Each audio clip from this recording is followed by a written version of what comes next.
For some women, one good man is not enough. A glamorous housewife hides a dirty secret. What's wrong with me? She was predatory in nature. A young mom sees her husband's death as a ticket to the good life. People describe her physical presence as being extremely cold. And a serial bride isn't playing for keeps. There's no reason to believe she ever would have stopped marrying wealthy men. 1989, Ontario, Canada. First dates are never easy. Blind dates, the hardest of all. But when Gordon Stewart spies 53-year-old Melissa Shepard, the sparks fly. You look lovely, and the photograph doesn't lie. Thank you. She's dressed very classy, and she knows how to use her gender to her advantage. The two meet through a lonely Hearts column. But Melissa notices a wedding ring. Oh, I'm not married. My wife recently passed away. I just can't bring myself to take the wedding ring off. Melissa understands, as only a kindred spirit can. I lost my husband, too. The lonely old woman who just wants to meet someone else so that she can't be lonely. 1 year later, at a Las Vegas wedding, the middle-aged lovers pledge their devotion. But the honeymoon period is brief. Gordon has doubts about his new bride. His retirement savings, $50,000, was being suddenly drained from his bank account. What's wrong with me? Come back to bed. But money worries soon take a back seat to Gordon's health. Hi, Melissa. Is Gordon in? Well, he's, Gordon! Friends are worried, What's wrong with him? but Melissa doesn't share their concerns.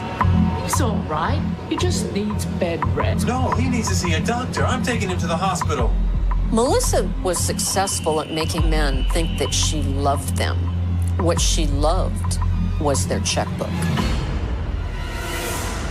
Gordon recovers, but their marriage doesn't. So what poison you got for me tonight, huh? He now suspects Melissa of more than theft. You've had enough. Gordon snaps.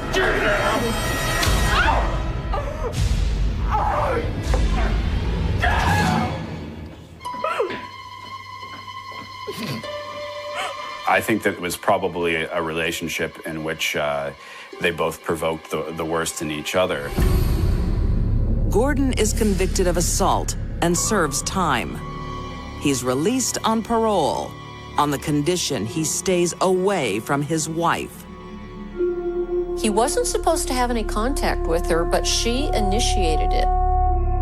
Melissa thinks they can work things out and organizes a nighttime drive. I'm not meant to be near you. I shouldn't be drinking.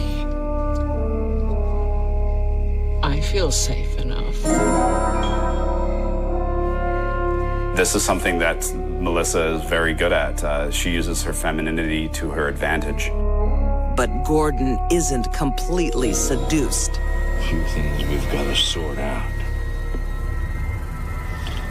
Where's my money?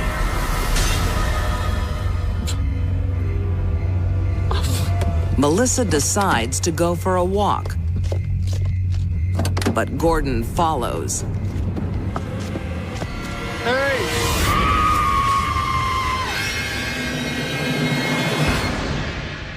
Melissa accused Gordon of raping her.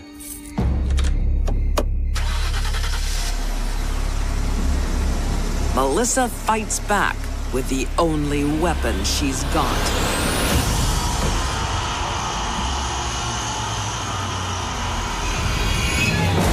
runs over him not once, but twice with her car.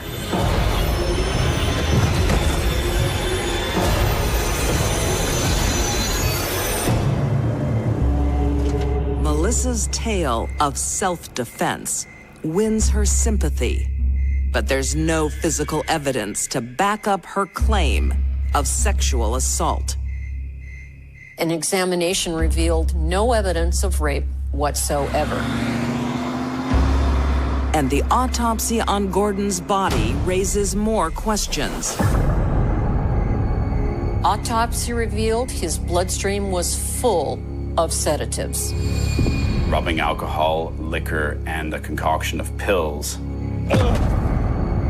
She was charged with manslaughter. Melissa is sentenced to 6 years behind bars, but serves only 2.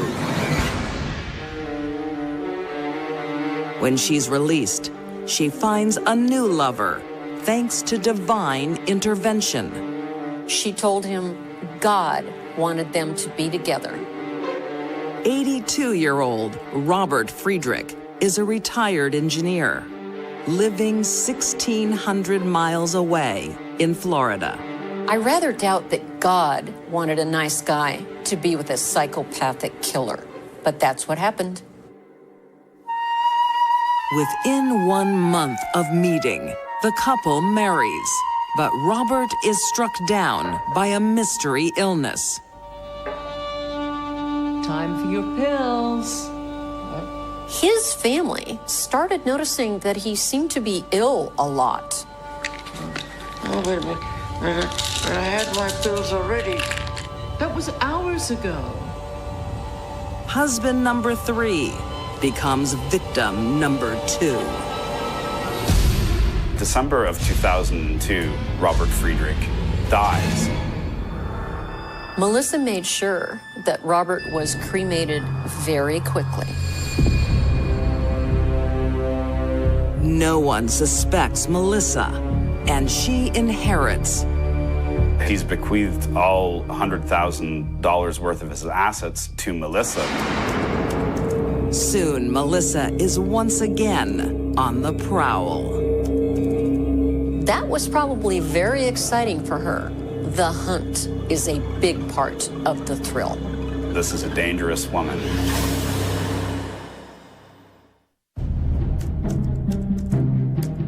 In 2004, with 2 dead husbands behind her, 69-year-old Canadian-born Melissa Shepard is looking for a new man.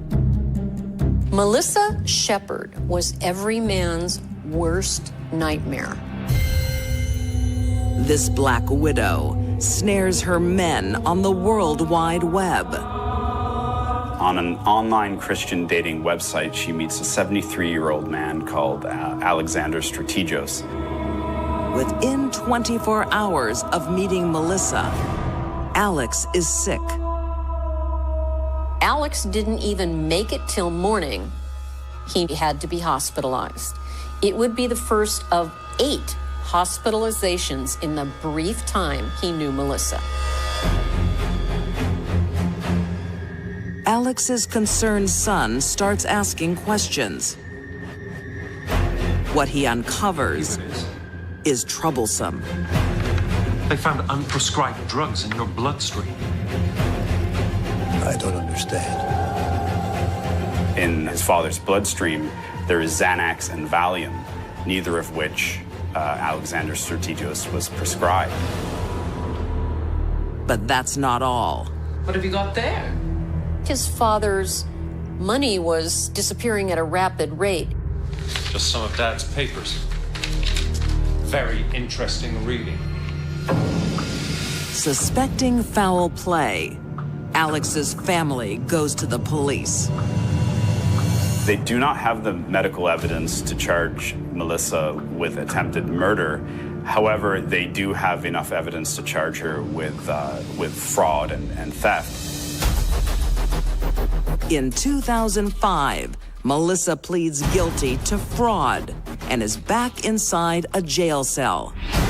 But again, it's not for long. 4 years later, Melissa is paroled and deported back to Canada. Considering the many years Melissa was involved in serious crimes, she got off pretty lucky. 3 years after her release, Melissa meets and marries 75-year-old widower Fred Weeks. Fred Weeks is a kind-hearted man who was at an extremely vulnerable time in life.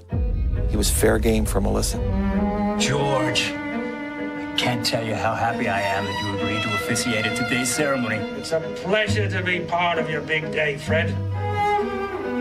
It's another whirlwind romance. Fred has little time to get to know his new love.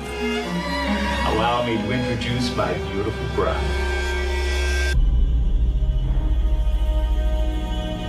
Hello.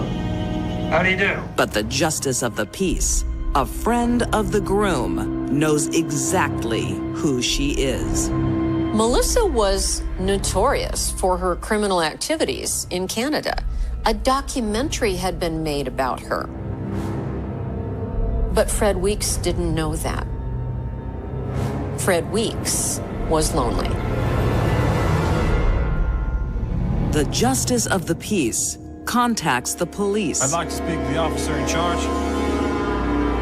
My name's Megan. But they are powerless to act. It must have been terrifying to watch his friend walk off with the notorious internet Black Widow. Within days, Fred is gravely ill. It was sudden. But Melissa doesn't seem concerned. You sure you don't want me to call an ambulance? It's just seasickness from the ferry ride. He'll be fine. Are you sure? There's a coolness, almost a cold air about her. The following morning, the new Mrs. Fred Weeks enjoys a leisurely breakfast. No mention of her sick husband. How is everything? Just divine. After she was done, then she asked the proprietor if she would call an ambulance. But you better call that ambulance for my husband. He's not well. It's very cold and callous and uncaring. Fred is admitted into a hospital. Melissa's behavior strikes the nursing staff as odd. She said he had no children. They found out that was a lie. She said he had been prescribed sedatives. They found out that was a lie. And thankfully, they called the police. Melissa is charged with attempted murder. But it's a charge that doesn't stick. The concentration of those drugs in his system, it was not lethal. Everybody knows that she's a bad apple, but she just seems to keep slipping the noose. In 2013, Melissa Shepard, now 78 years old, pleads guilty to administering a noxious substance and failing to provide the necessity of life. She is sentenced to 3.5 years in prison. There's no reason to believe Melissa learned her lesson and will never try this again. So, watch out. She's gonna be released someday.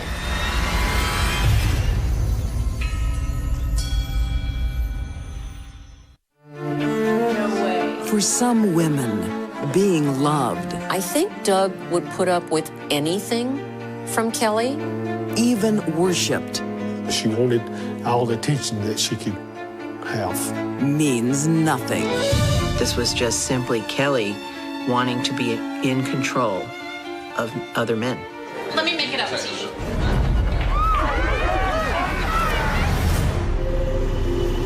(1989) in Gwinnett County, Georgia. 21-year-old Kelly Brookshire reluctantly agrees to a blind date. Trust me, Kelly. This one's different. I don't know. They're all losers and abusers. Not Doug. Brian, can you get that? She was very protective, very closed off. Beautiful. Didn't trust people easily. Then, 22-year-old Doug Gissendaner walks through the door. Doug, this is my friend Kelly. Nice to meet you. Very nice to meet you, too. Sit down. Kelly felt that Doug was someone who had this very steady life, something that she had never experienced. Are you a mechanic? I am a mechanic. No way. I am. Kelly has a reputation as a party girl. She became pregnant in high school. She married someone from school right after the baby was born, but it didn't last but about 6 months. I think there's something you should know. I have a kid. I love kids. Really? Yeah. All right. Maybe this time, things will work out for Kelly.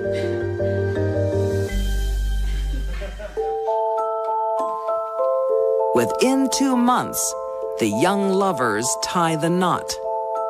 And within a very short period of time, she was pregnant. I always wanted to be a dad. Thanks to you, now I'm gonna have 2 kids.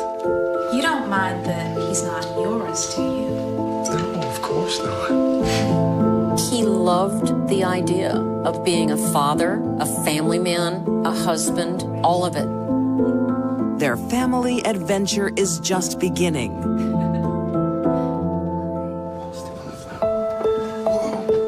Doug joins the Army and gets an international posting. They were stationed in Germany. Gotta go. Kelly loved being on a base of soldiers. When her husband's away, Kelly reverts to her old ways.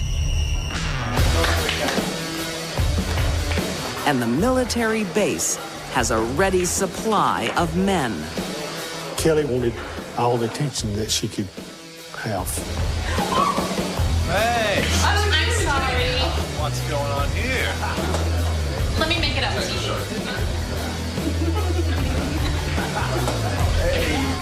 She was so promiscuous with men on the base that she was asked to leave. Kelly and the kids ended up getting sent back to the United States. Doug completes his tour of duty and returns home in October 1991.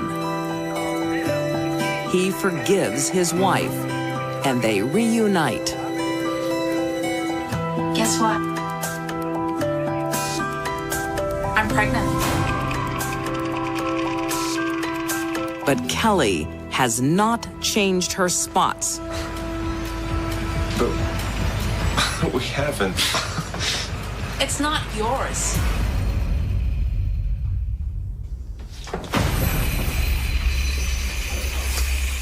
You're pathetic. Well, as you can imagine, Doug was crestfallen that this would happen. He just could not understand why this would happen to him. Divorce is inevitable. But after 3 years alone, Doug is desperate to be with his family. Whatever that feeling was that he had for her in the beginning sort of rekindled. Hi, Kelly. It's me.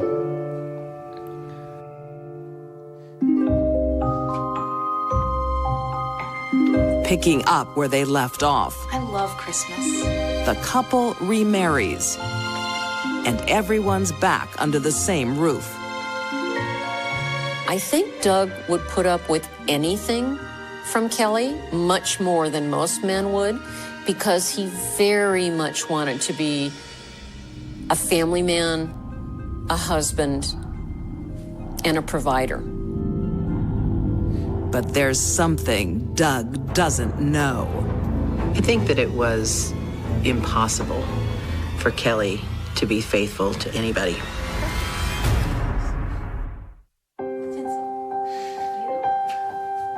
After 3 years apart, Army veteran Doug Gissendaner is back with his ex-wife, Kelly. Our first Christmas in our own home. Always wanted my own home. Doug purchases a house to please her. Oh, I gotta go and get some provisions. I'll be back in an hour or so. Oh, okay. But there's something else Kelly wants for Christmas.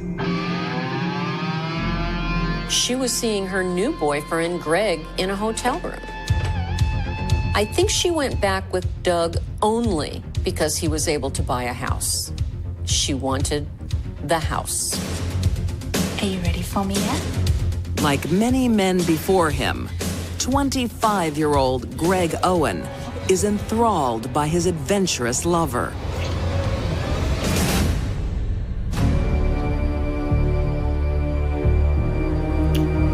I have to go. Greg could hardly know what he's in for. We need to kill Doug. Kelly brought up the subject of killing Doug in almost a joking way with Greg, and he didn't take her seriously. Yeah, very funny. No, I'm dead serious. Kelly was only happy when she was taking advantage of people. She wanted what men could do for her, but she really didn't care about them. Just divorce him. You don't know Doug. He'll never leave us alone. Kelly wanted Doug out of her life completely. She felt like this is the only way to do it. Gotta go.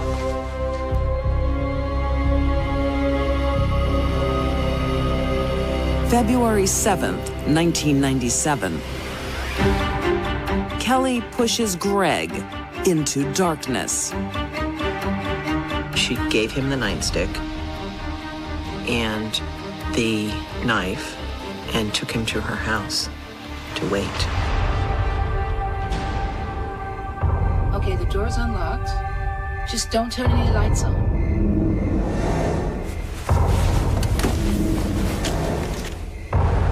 Kelly left him there in a dark house, and she went off with 3 other girls to a party. Kelly establishes her alibi, leaving Greg to do her bidding.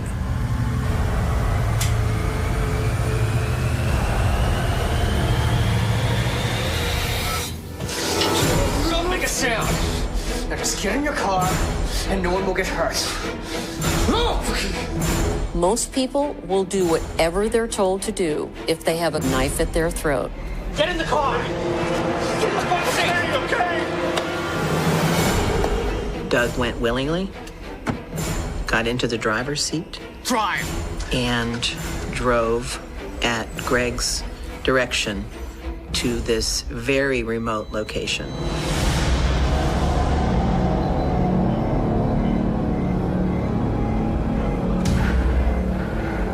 Get out of the car now. This way. Greg marched Doug up in the wooded area, Keep going. Just stop there. and there he told Doug to get down on his knees. Get down on your knees. Shut up. Get down on your knees.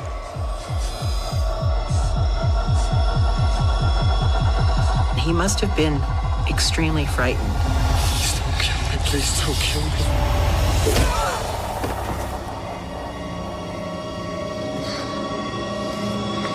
And that's when he stabbed him to death.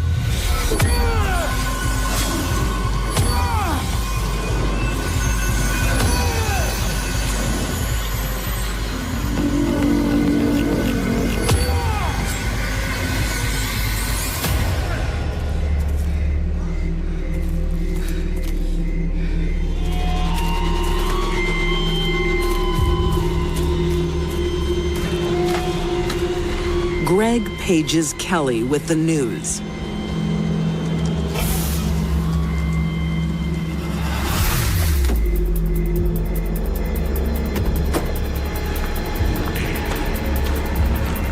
Did you do it? Yeah, I did it. Where is he? back there. I need to see the body.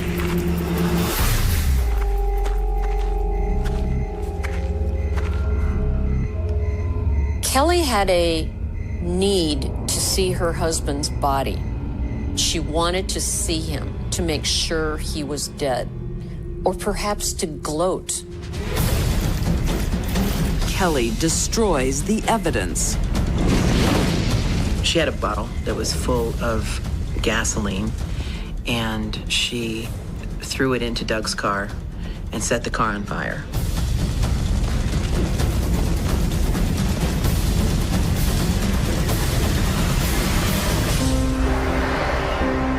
After Kelly reports her husband missing, Detective Doug Davis is called in. A missing person report becomes a homicide investigation when her husband's body is found 11 days later. I felt within my own inner being that Kelly was being untruthful about everything she spoke to me about. I found out she had had an affair with this guy named Greg. Please don't kill me. Please don't kill me. Greg Owen is tormented with guilt and confesses immediately. Greg clearly was led by Kelly and feels manipulated and used. Greg accepts a plea deal and testifies against his lover. He receives life in prison with a chance of parole after 25 years. Kelly Gissendaner maintains her innocence, but the court finds differently. In November 1998, she's convicted of malice murder and sentenced to death.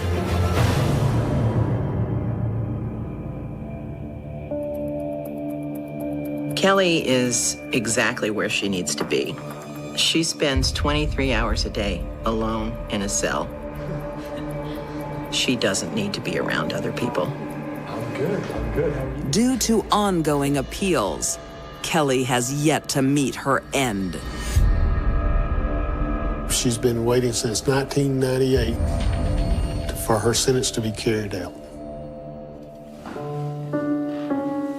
A husband's love, devotion, and commitment aren't enough for Kelly Gissendaner.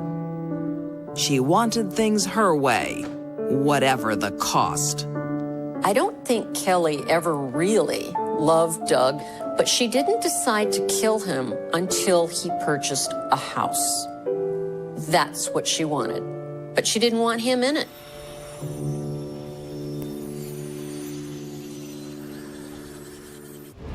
For some women, marriage is a means to an end. She was very skilled at getting men to marry her. The only vow that's sacred. She had an end game. Is till death do us part. Her heart was dark.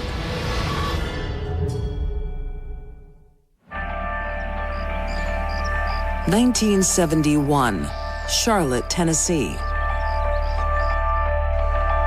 27-year-old factory worker Ada Evans is seeking love. What are you reading? My favorite column.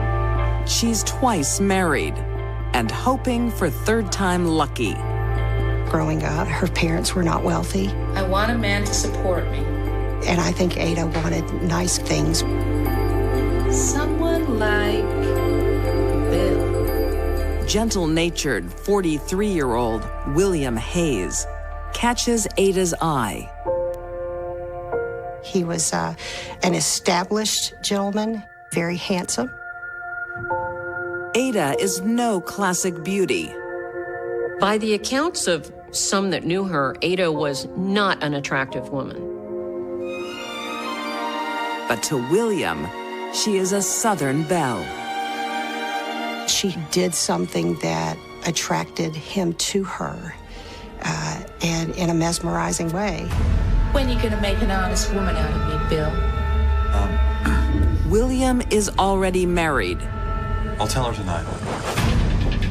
He soon leaves his wife and children and sets up home with Ada. What do you want? Stay away from Bill. He's mine now. How dare you? He's my husband. I'm warning you. Ada and Daddy got married fairly quickly, within 6 months of Daddy's divorce.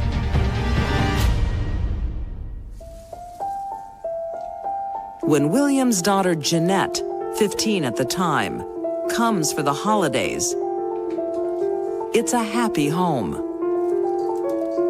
She was always smiling and easygoing. Older brother Johnny Hayes also sees the love in his dad's eyes. Watching my dad, he seemed to be happy and content with her. But the Christmas cheer doesn't last. William falls ill. Are you okay, Dad?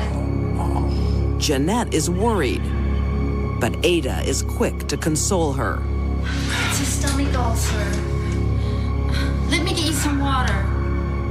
Ada had prepared for him a glass of water, 2 tablets in it, and it would alleviate stomach issues. Got this metallic taste. Now? All the time. Have some water. It'll make you feel better. Ada is an attentive wife. She seemed to dote on him. You'll be okay, honey. There. But the soothing tonic does little to ease William's discomfort. He was getting sicker and sicker. He took me by the hand and he looked me in the eyes and he said, Find out why I got sick. Don't let it happen to you or anyone else, okay? I want you to find out why I died. You can save someone else's life. But William's suspicions come too late. So my father died. I'd permanently lost an anchor that I could never get back.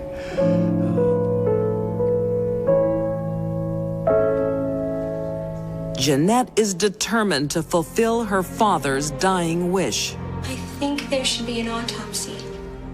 Jeanette went to the authorities and told them what her father said, but they discounted her. No one believed her. The pleas of a 15-year-old girl fall on deaf ears. She's trying to tell everybody something's wrong, something's wrong, something's wrong, and nobody listens.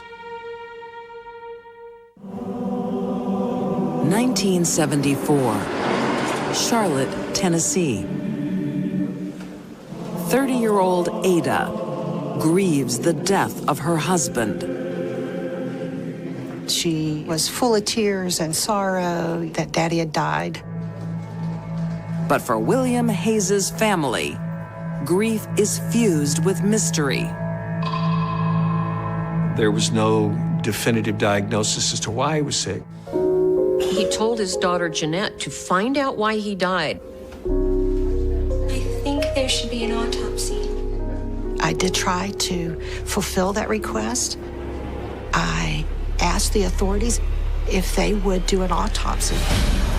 But William's wife, Ada, refuses. That's ridiculous.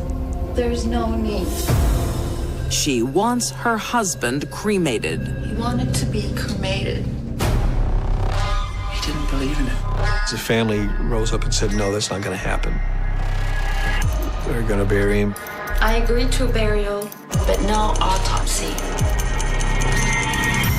After the funeral, Ada moves on with all of her dead husband's assets. None of the children got anything. No personal belongings, nothing when Daddy died. She was a mean and selfish woman. And lonely.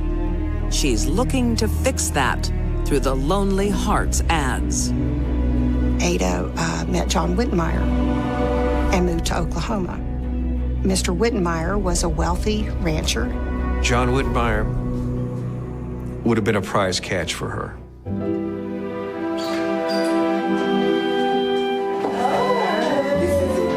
Within 2 weeks of meeting, 59-year-old John becomes Ada's fourth husband.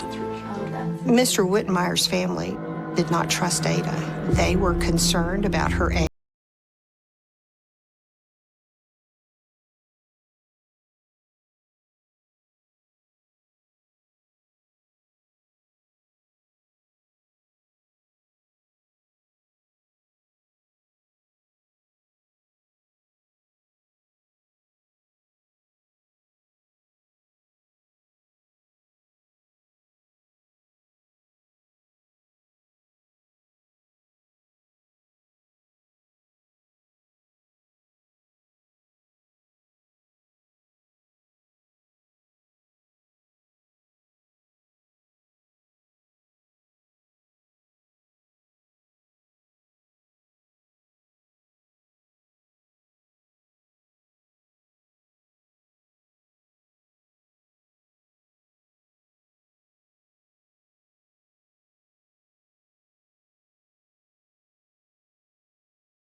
Ada has her husband all to herself.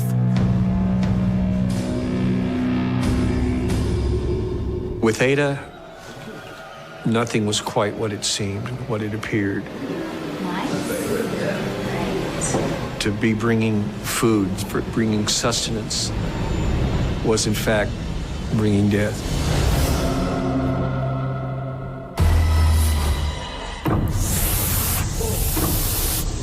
Are you okay? No. I gotta lie down. After he ate the pea soup, John became violently ill. He had horrible, crampy abdominal pain. And all the time, she watched him. And she didn't call for help. Ada enjoyed watching her victims suffer. That's sadistic. When Ada tires of her sadistic game, she doesn't call the doctor. She goes shopping. Honey! That Ada forged and left everything to herself in that will. His ranch, his cars, everything. And left his children completely out of it. So suspicious is John's death. This time, an autopsy is performed. His stomach still had the contents of the green pea soup, and that green pea soup was full of arsenic. The results lead police to investigate the death of William Hayes. My dad's body was exhumed. When they did an autopsy, they found arsenic. His body was so full of arsenic, it was around the sealed vault, the casket, and the dirt. The police want to talk to Ada, but she's vanished. They finally track her down in Canada, and she's not alone. Once again, she hooked up with another man, this time in Canada, through Lonely Hearts Club. He also was very wealthy. But before Ada can cash in, justice catches up. In 1982, she's convicted of the second-degree murder of John Whitmire and the first-degree murder of William Hayes. She receives life. There was no reaction in the woman. Her facial expression was one of, okay, next step. She still had a plan. She still had a plan. 6 days later, her plan becomes clear. Ada takes one more life, her own. She tied a bedsheet around her neck and jumped off her bed. When I was told that Ada committed suicide, I thought, it's over. It's finished. Today, all that remains of Ada's murderous spree are living victims, like Jeanette Harris, who for 40 years has shouldered the burden of 2 deaths. A father she loved, and a man she never knew. It happened again because I could not fulfill that request to find out why Dad died. Someone else did die.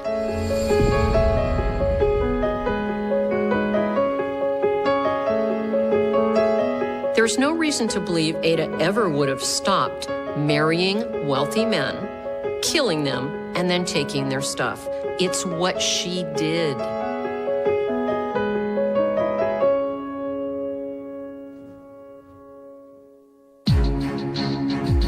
These deadly women lived a life of insatiable greed. Melissa Shepard turned murder into a profitable career. Kelly Gissendaner wanted men more than her marriage. And Ada Wittenmeyer traded love for money. These women used and abused the men who adored them. And when the time was right, they killed for the money, honey. The house was quiet in a way that felt wrong.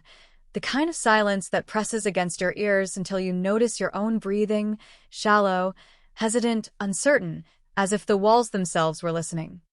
On the morning of August 14th, 2001, the sun rose over a quiet Florida suburb, casting long shadows across manicured lawns and freshly watered driveways, and no one knew that by nightfall, one of those houses would become a name whispered with unease, a headline replayed for decades.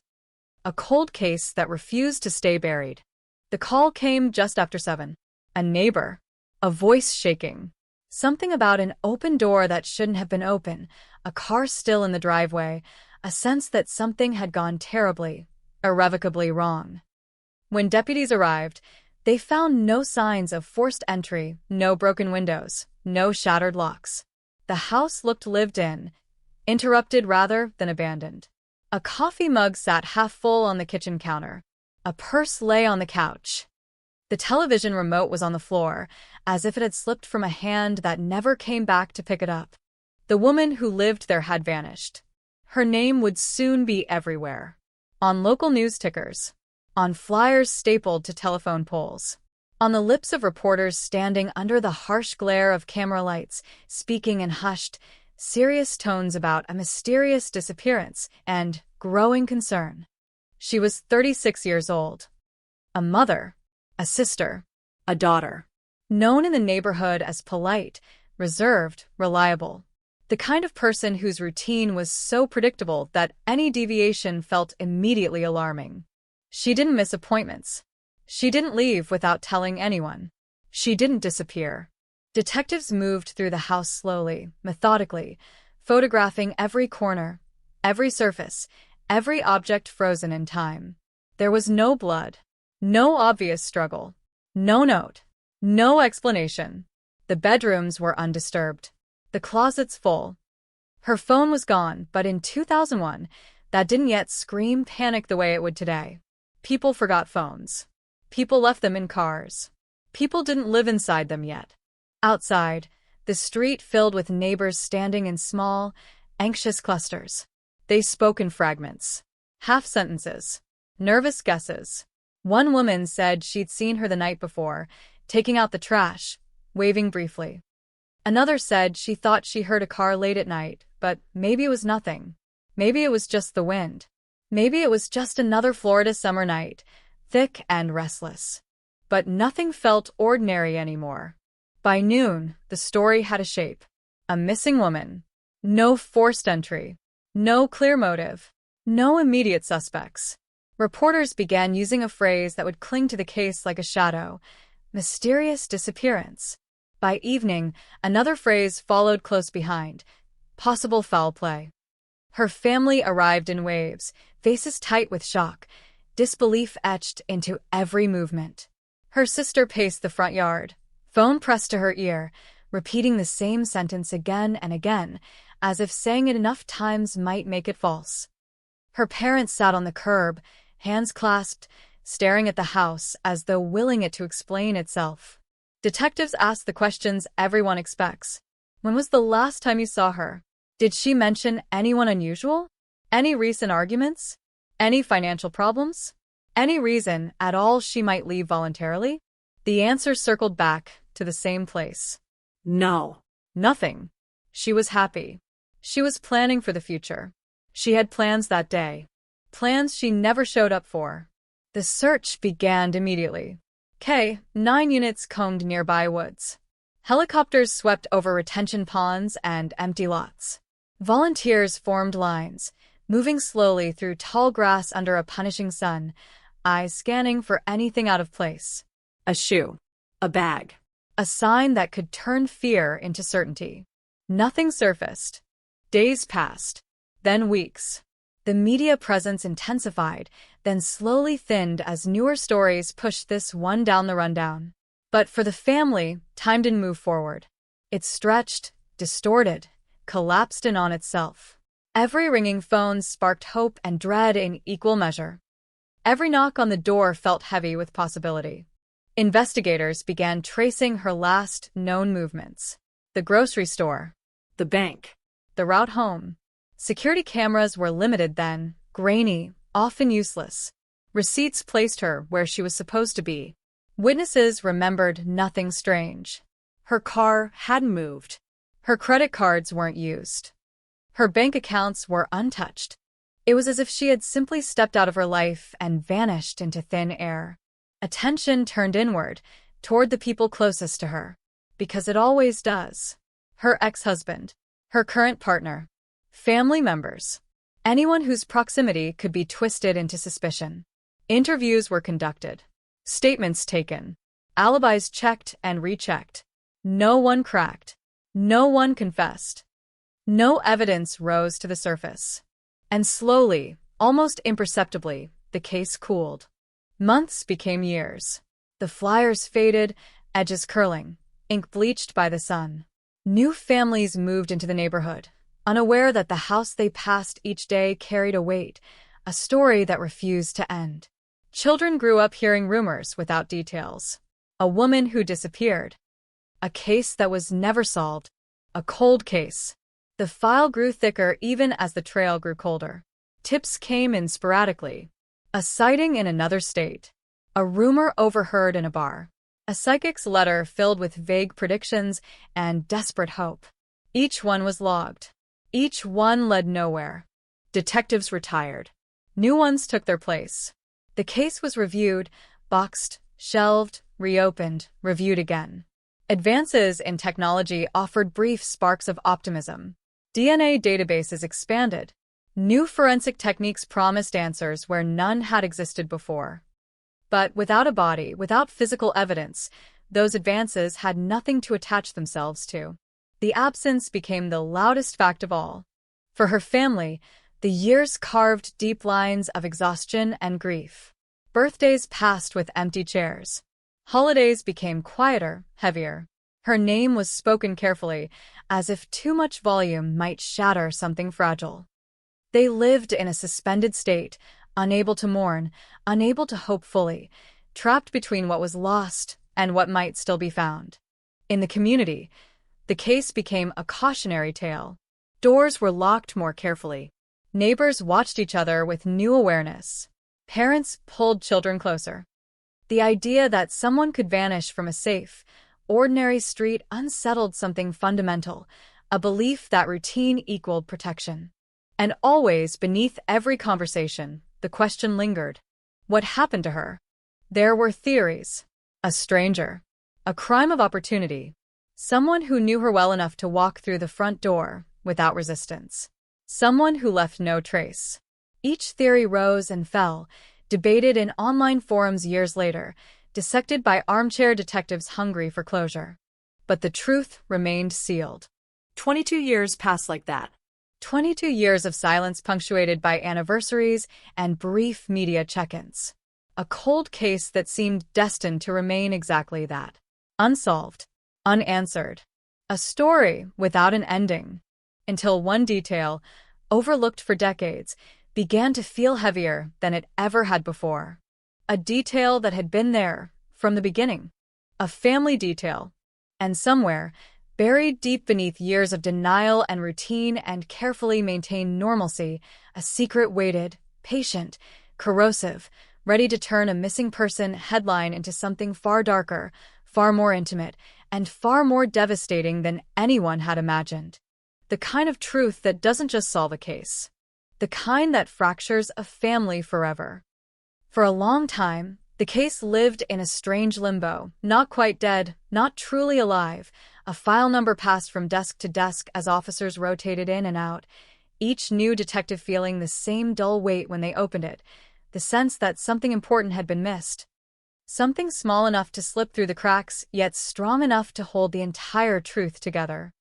When you read the reports in order, the early days blur together into a familiar pattern of urgency and confusion, but if you slow down, if you let each line breathe, certain moments begin to stand out, moments that feel slightly off, like a note played just a fraction out of tune.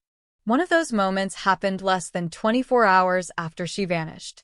A detective noted it almost casually, buried deep in a supplemental report, a brief disagreement within the family about what time she was last spoken to on the phone. Nothing dramatic, just a discrepancy. One relative insisted it was early evening. Another said later, closer to night. At the time, it meant nothing. Shock distorts memory. Trauma rewrites timelines.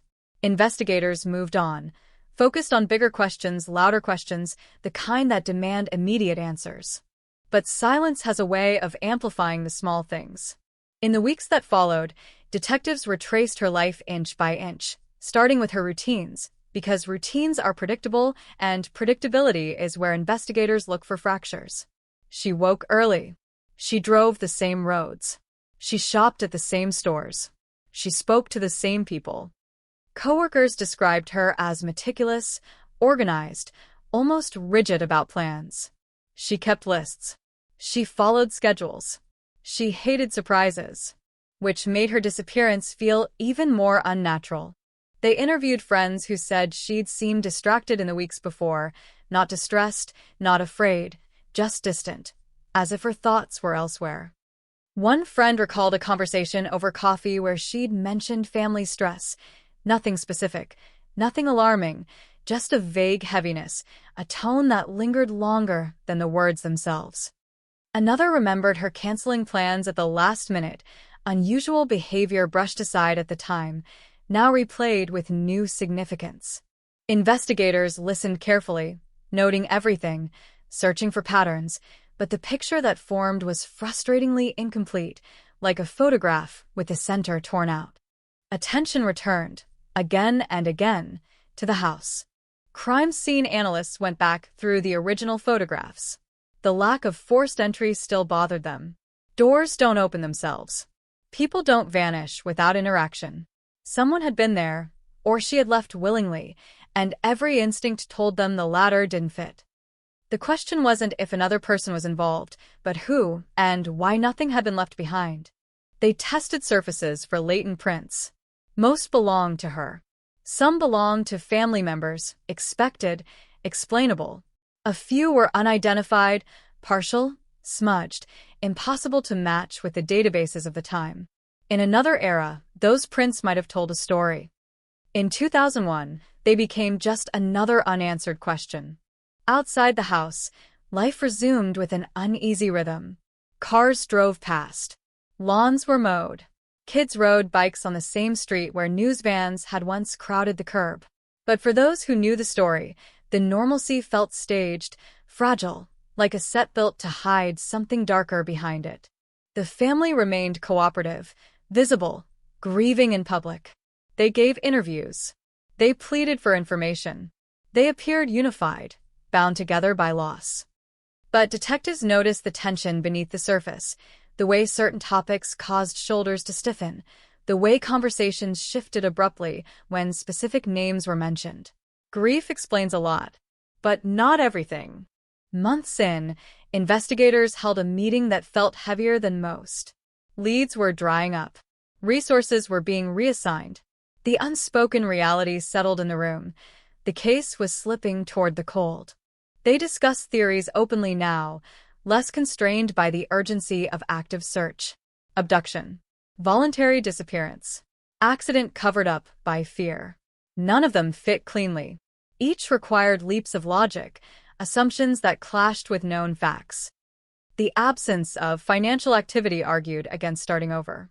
The lack of evidence argued against a violent struggle. The lack of witnesses argued against almost everything. What remained was the people closest to her. But suspicion is not evidence, and in the early 2000s, without a body, without forensic proof, cases like this often stalled, not because investigators didn't care, but because the system demanded more than intuition. Years passed. Detectives retired with the case still unresolved, its weight carried quietly into their personal lives, resurfacing in idle moments, in the middle of unrelated investigations, in dreams. New detectives inherited the file and felt the same pull, the same frustration. Each one thought, maybe I'll be the one to see it differently. Each one eventually faced the same wall. The community learned to live with the unanswered questions. The case became part of local lore, referenced in hushed tones, resurfacing whenever another disappearance made the news. It was a reminder that certainty is fragile, that safety is often an illusion maintained by habit. Inside the family, time did not heal so much as calcify. Relationships shifted. Some grew closer, bound by shared pain. Others drifted apart, strained by unspoken accusations and unresolved grief. Family gatherings became smaller. Conversations more careful. The missing name hovered like a ghost, acknowledged but never fully addressed. And always, beneath it all, the same detail lingered, unnoticed by most, ignored by many. That disagreement about the phone call. Years later, when cold case units became more formalized, when departments began revisiting unsolved files with fresh eyes and new technology, that detail resurfaced. A detective, younger than the case itself, read through the early reports without the emotional exhaustion that comes from years of dead ends.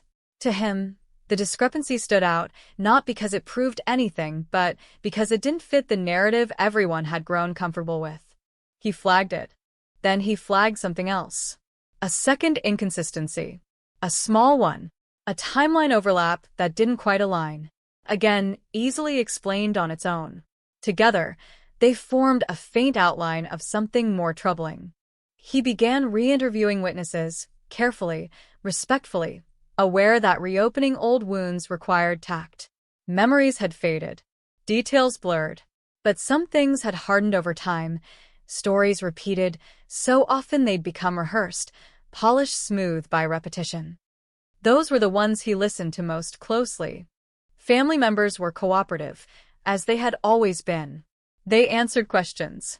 They expressed gratitude that the case hadn't been forgotten. But when asked about that final evening, about who spoke to her and when, the tension returned, subtle but unmistakable. Eyes flicked away. Voices slowed. Pauses stretched a second too long. Grief, the detective told himself. It's always grief.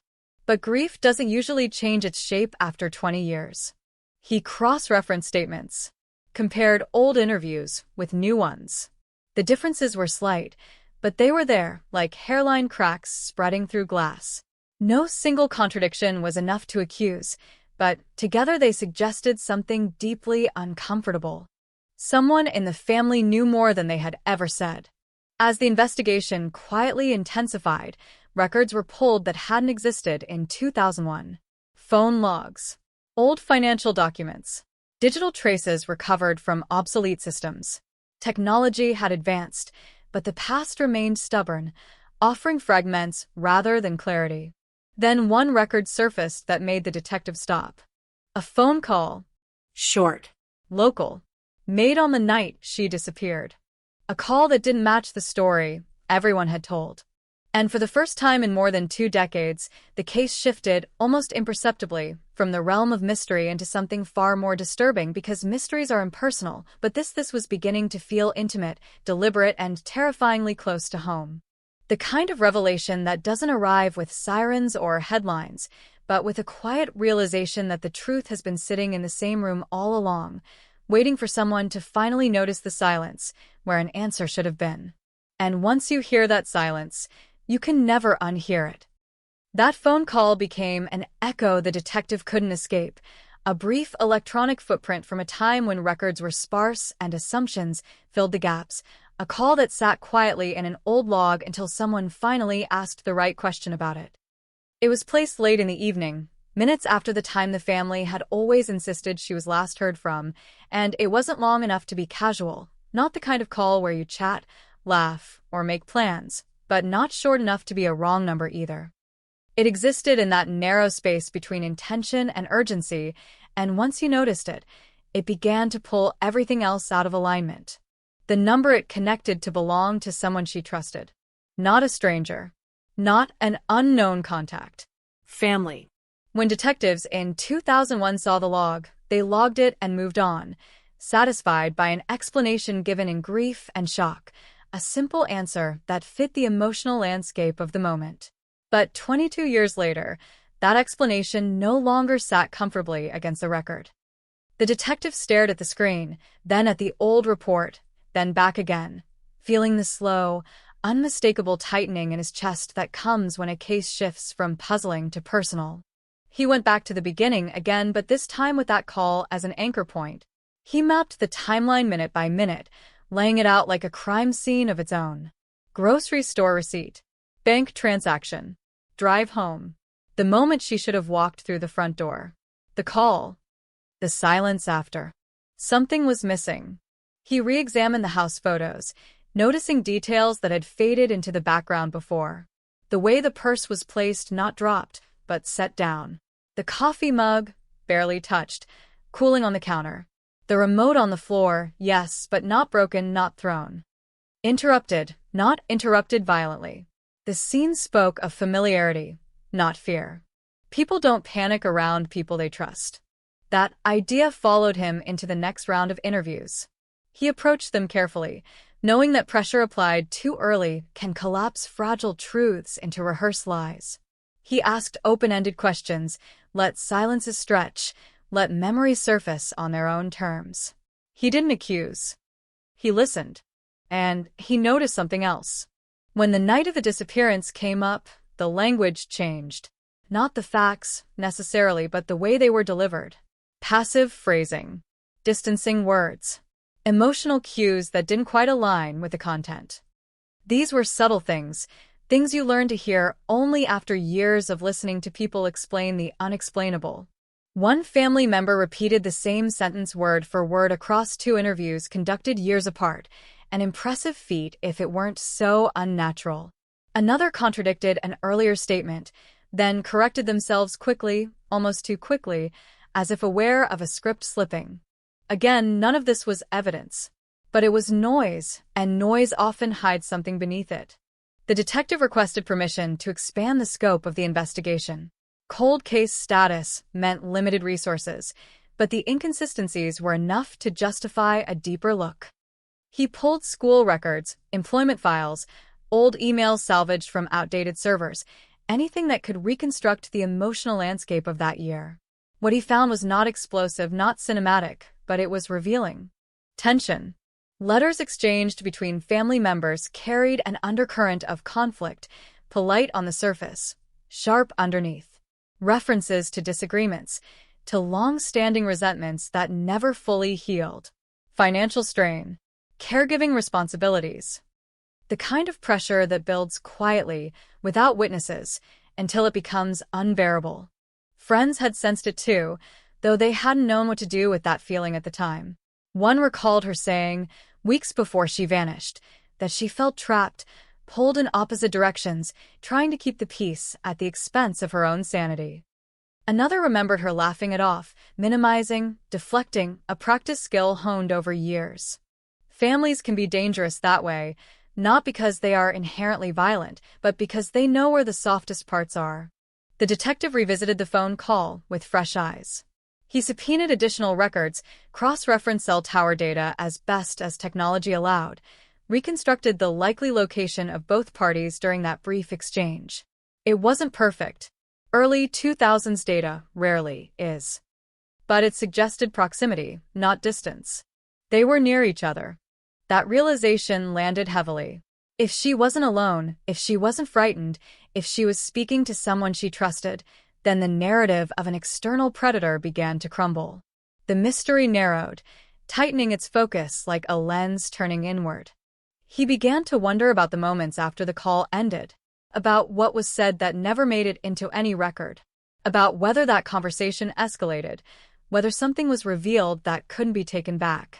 Cold cases often fail not because of a lack of truth, but because the truth is too close, too uncomfortable to confront without overwhelming proof. He spoke to neighbors again, some of whom had long since moved away, but remembered the night vividly, memory sharpened by fear. One mentioned seeing a familiar car parked oddly that evening, half in the driveway, half on the street. At the time, it meant nothing. Now, it gained weight. Another recalled hearing voices, not shouting, but tense, clipped, the sound of an argument trying to stay contained. No one called the police. No one looked out the window. Ordinary hesitation, ordinary assumptions, the kind that protect us from imagining the worst. The detective documented everything, building a quiet, methodical case that unfolded far from cameras and headlines. He knew better than to rush. Accusations without proof collapse under their own gravity, and he needed something stronger than suspicion. Years passed within the investigation itself, time compressed now, momentum building slowly. New forensic techniques were applied to old evidence, limited as it was. Fibers were retested. Traces re-examined. Most came back inconclusive. But one item, overlooked for decades, yielded something unexpected. A partial biological trace. Not enough to scream guilt. Just enough to whisper presence. It matched someone already known to investigators, someone whose explanation for being there had always been accepted without question. In 2001, the technology couldn't do more than suggest. Now it could confirm. The detective felt the shift then, the moment the case crossed an invisible line. This was no longer about what might have happened. It was about what had. He consulted with prosecutors, careful, measured. They reviewed the evidence together, weighing its strength, its weaknesses, its emotional impact. A family's secret exposed in court would tear lives apart, but justice is not obligated to preserve comfort. Still, something was missing. A body. Without it, the story remained incomplete, vulnerable to doubt. The detective knew that if the truth were ever to be fully revealed, it would require more than science. It would require a human breaking point. And those come from pressure. He returned to the family again, this time with a different posture, still calm, still respectful, but firmer. He spoke about time, about technology, about how the past doesn't stay buried forever.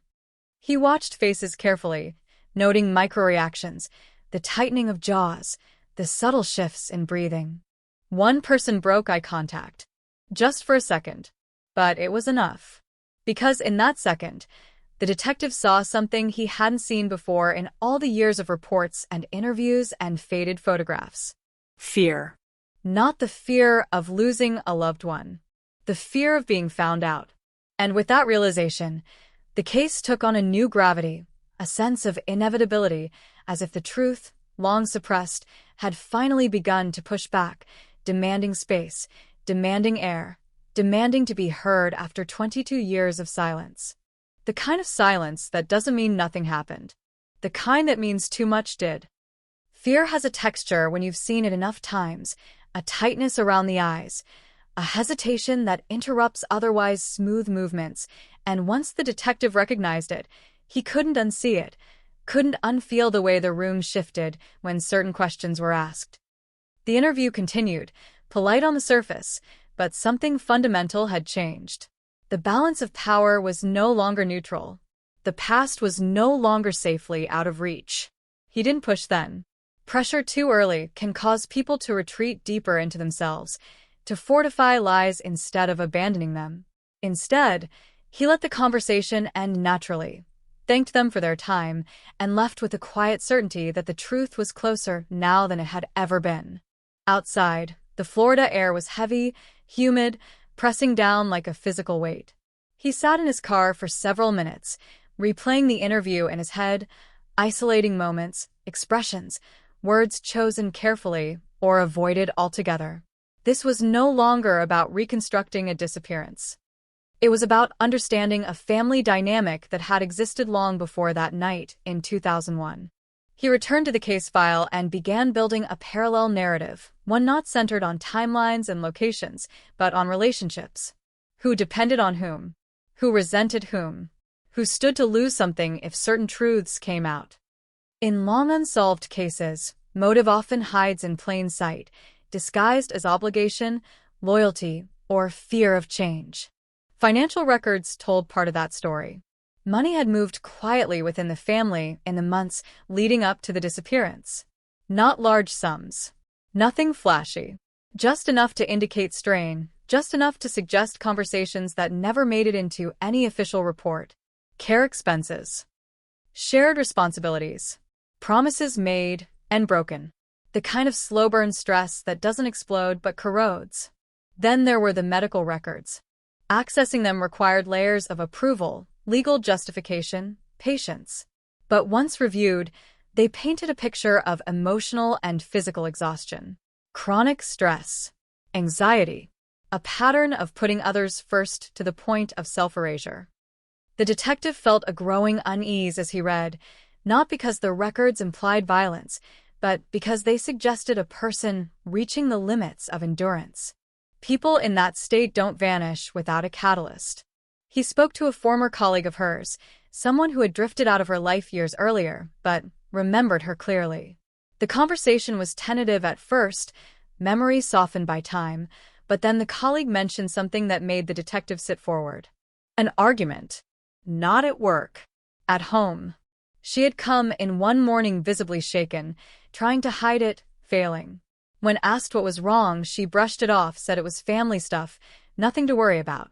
But her hands had trembled as she spoke. At the time, it was filed away as none of their business. Now, it felt like a warning sign no one knew how to read. The detective returned to the house again, standing across the street, watching it like a silent witness. Renovations had changed its appearance. New paint, new landscaping, but the structure remained the same. He imagined that night, the familiar car pulling up, the door opening without hesitation, the sense of safety that comes from routine. Safety can be deceptive. He wondered about the argument neighbors thought they heard. Voices kept low, tension compressed. The kind of conflict that escalates not with shouting, but with words sharpened by years of unspoken resentment. He wondered about the moment when control slipped, when something irreversible occurred, and how quickly panic would have followed. Because panic explains a lot. Panic explains why no forced entry was staged, why no obvious signs of struggle were left behind, why the scene felt paused rather than destroyed. Panic leads to containment, to cleanup, to decisions made too fast and lived with forever. The detective knew that if this theory was correct, then the disappearance wasn't a spontaneous act. It was the aftermath of something else. And that meant others might have known, might have helped, might have stayed silent out of loyalty or fear, or a belief that protecting the family mattered more than telling the truth. He began re-examining the behavior of family members in the weeks after she vanished. Who took charge? Who spoke to the media? Who discouraged certain lines of questioning? These weren't accusations. They were observations. Patterns that only become visible when viewed from a distance. One thing stood out. A decision made very early on, within days of the disappearance, that effectively shut down one possible avenue of investigation. At the time, it was justified as respect, as privacy, as avoiding unnecessary trauma. Now, it looked like control. He consulted with behavioral analysts, sharing transcripts, recordings, notes. They spoke in careful language, avoiding definitive conclusions, but they agreed on one point. The family narrative had been managed, curated, shaped over time. Not necessarily by malice, but by a shared need to survive what had happened. Survival can look a lot like deception. The detective faced a dilemma familiar to anyone who works cold cases. Without a body, without a confession, without a witness willing to break decades of silence, the truth could remain just out of reach, always implied, never proven. He needed leverage, something that would force the past into the present. He found it in time. 22 years is a long time to hold a secret. People age. Priorities shift. Guilt seeps into unexpected places. What once felt justified begins to feel heavy. What once felt necessary begins to feel wrong. He arranged another round of interviews, this time framing them differently. Not as an investigation into guilt, but as an opportunity for closure. He spoke about the toll of uncertainty, about how unresolved cases haunt not just families, but entire communities. He emphasized that the truth, whatever it was, deserved daylight. For most, the effect was minimal. Polite nods. Familiar answers. But one person reacted differently. Their composure cracked, just slightly, enough for the detective to notice. A deep breath taken too late. A hand clenched in a lap. He leaned in, gently, asked a question he hadn't asked before. "What do you think happened to her?" The answer came quickly, too quickly, rehearsed, confident. But the eyes told a different story. They were wet, unfocused, staring at something not in the room. The detective waited. Silence filled the space, stretching, thickening, pressing against the speaker. Then, unexpectedly, the story changed. Not dramatically. Not with a confession. Just a detail added, a moment acknowledged that had never been mentioned before. A visit that night. A conversation. A disagreement framed as minor, insignificant, but new. New is dangerous. Because once one new detail enters the record, everything else has to adjust around it. Lies are rigid. Truth is flexible. The detective let them talk, didn't interrupt, didn't challenge. He simply listened, recording every word. Afterward, he sat alone, reviewing the audio, feeling the slow accumulation of weight. This was it, the fracture point, the place where the narrative had finally begun to collapse under its own contradictions. He brought the information to prosecutors again. This time, the conversation was different. The evidence was still circumstantial, still incomplete, but it was converging. Behavioral indicators, forensic traces, inconsistent statements, a motive rooted in long-term conflict. They discussed the unthinkable, proceeding without a body. It had been done before, rarely, carefully, when the alternative was allowing the truth to die quietly with the people who carried it. The decision was not made lightly. They knew the cost. To the family, to the community, to the case itself. But justice is not about comfort. As preparations began quietly, word started to spread within the family that something was changing. Questions became sharper. Visits from law enforcement more frequent. The pressure, once distant, now felt immediate. And under that pressure, something began to give. Not all at once, but enough. Because secrets don't usually shatter. They erode. Slowly, painfully, until one day, someone realizes they can no longer hold them alone. And somewhere, in a house that had carried silence for more than 2 decades, a person sat awake at night, staring into the dark, replaying a moment they wished they could undo, realizing that the past was no longer content to stay buried. It was coming back. And this time it was bringing consequences with it. Pressure does not announce itself loudly. It seeps in, quiet and persistent, turning ordinary moments into sources of dread. Phone calls feel heavier. Footsteps outside the door sound closer than they should. Sleep becomes fragmented, haunted by the same replayed memory, the same frozen instant where everything went wrong. The detective understood this well. He had seen it before, in other cases, other families, other long-held lies that began to crack not from confrontation, but from exhaustion. Inside the family, something had shifted. Conversations grew shorter.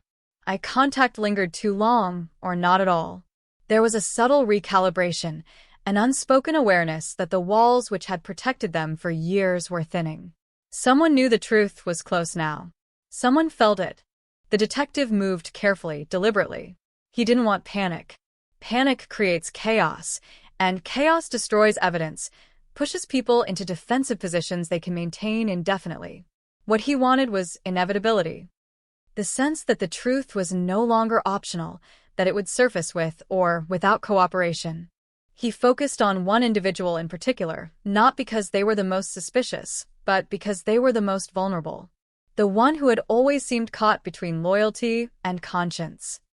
The one whose life had quietly unraveled in the years since the disappearance, marked by strained relationships, missed opportunities, a persistent undertone of regret that no one could quite explain. He reviewed their history closely. Job changes that didn't align with career progression. Moves that felt reactive rather than planned. Medical visits for anxiety, insomnia, stress-related conditions. None of this proved guilt, but it suggested a burden. He arranged a meeting, informal by design. No interrogation room. No recording equipment visible. Just a conversation, framed as a chance to talk, to reflect, to finally acknowledge the toll of carrying unanswered questions for so long. The person arrived tense, guarded, but willing. They spoke about the years after the disappearance, about how everything had changed, how life had fractured in subtle ways. The detective listened, nodding, letting the rhythm settle, allowing space for something deeper to emerge. Then he did something unexpected. He apologized. Not for the investigation. Not for reopening old wounds. But for the time. For the years spent in limbo. For the weight of not knowing or knowing and not being able to say it. The apology wasn't strategic. It was human. And it landed. The person's eyes filled. Their hands trembled. For a moment, it seemed as though the words might finally spill out. But then the instinct to protect surged back, reinforced by decades of habit. They stopped. Composed themselves. Redirected the conversation. The detective didn't push. He knew this was a process, not an event. Later, he reviewed surveillance footage from the neighborhood that had been dismissed years earlier. Most of it was useless, grainy, incomplete. But one clip, enhanced with modern software, revealed something subtle. A vehicle passing by at an unusual time. Familiar. Owned by someone with a reason to be there. The timestamp aligned uncomfortably well with the phone call. He added it to the growing file, another thread tightening the weave. Prosecutors were cautious, but increasingly engaged. They discussed strategies, contingencies, the risks of moving forward. A no-body case is always a gamble, especially when it implicates family. Jurors expect certainty. Defense attorneys exploit doubt. And the emotional complexity of accusing a loved one can cloud even the clearest evidence.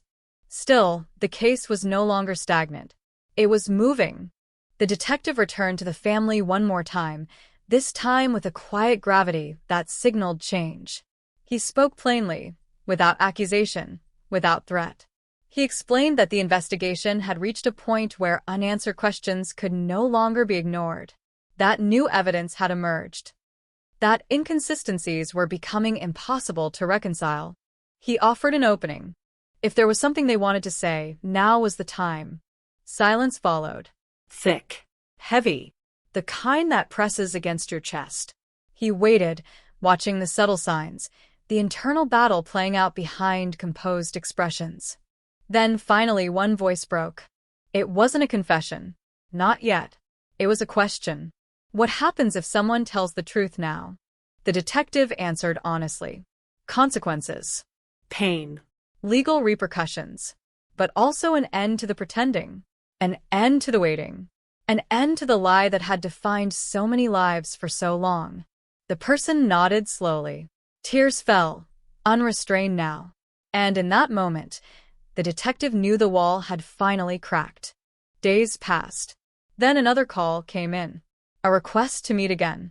Urgent. Different tone. This time, there was no pretense of casual conversation. The person sat across from the detective, exhausted, eyes red, shoulders slumped under the weight of years. They spoke haltingly at first, words catching, circling, struggling to find shape. Then they started over. They described that night. Not in dramatic terms. not as a story, but as a sequence of moments, ordinary and devastating all at once. The visit, the argument that wasn't supposed to escalate, words said in anger, long-held grievances finally voiced. The moment of realization that something had gone terribly wrong.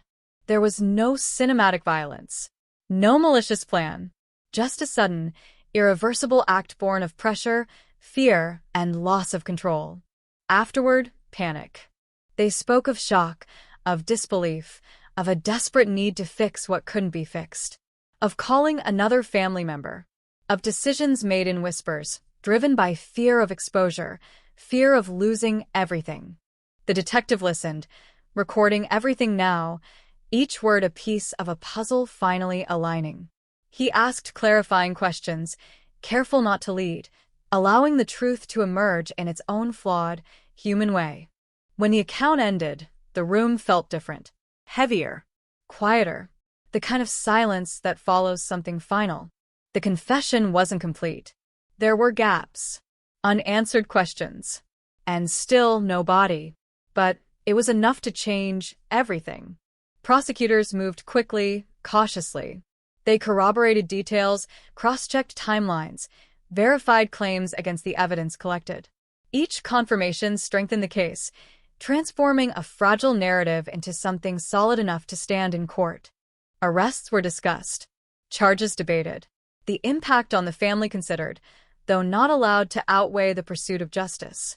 When the arrest finally came, it was not dramatic. No flashing lights, no crowd, just a quiet knock, a pair of handcuffs, and a life forever altered. News spread quickly, anyway. Headlines returned. Old wounds reopened. The community reeled. For some, there was relief. For others, disbelief. How could this have been hidden for so long?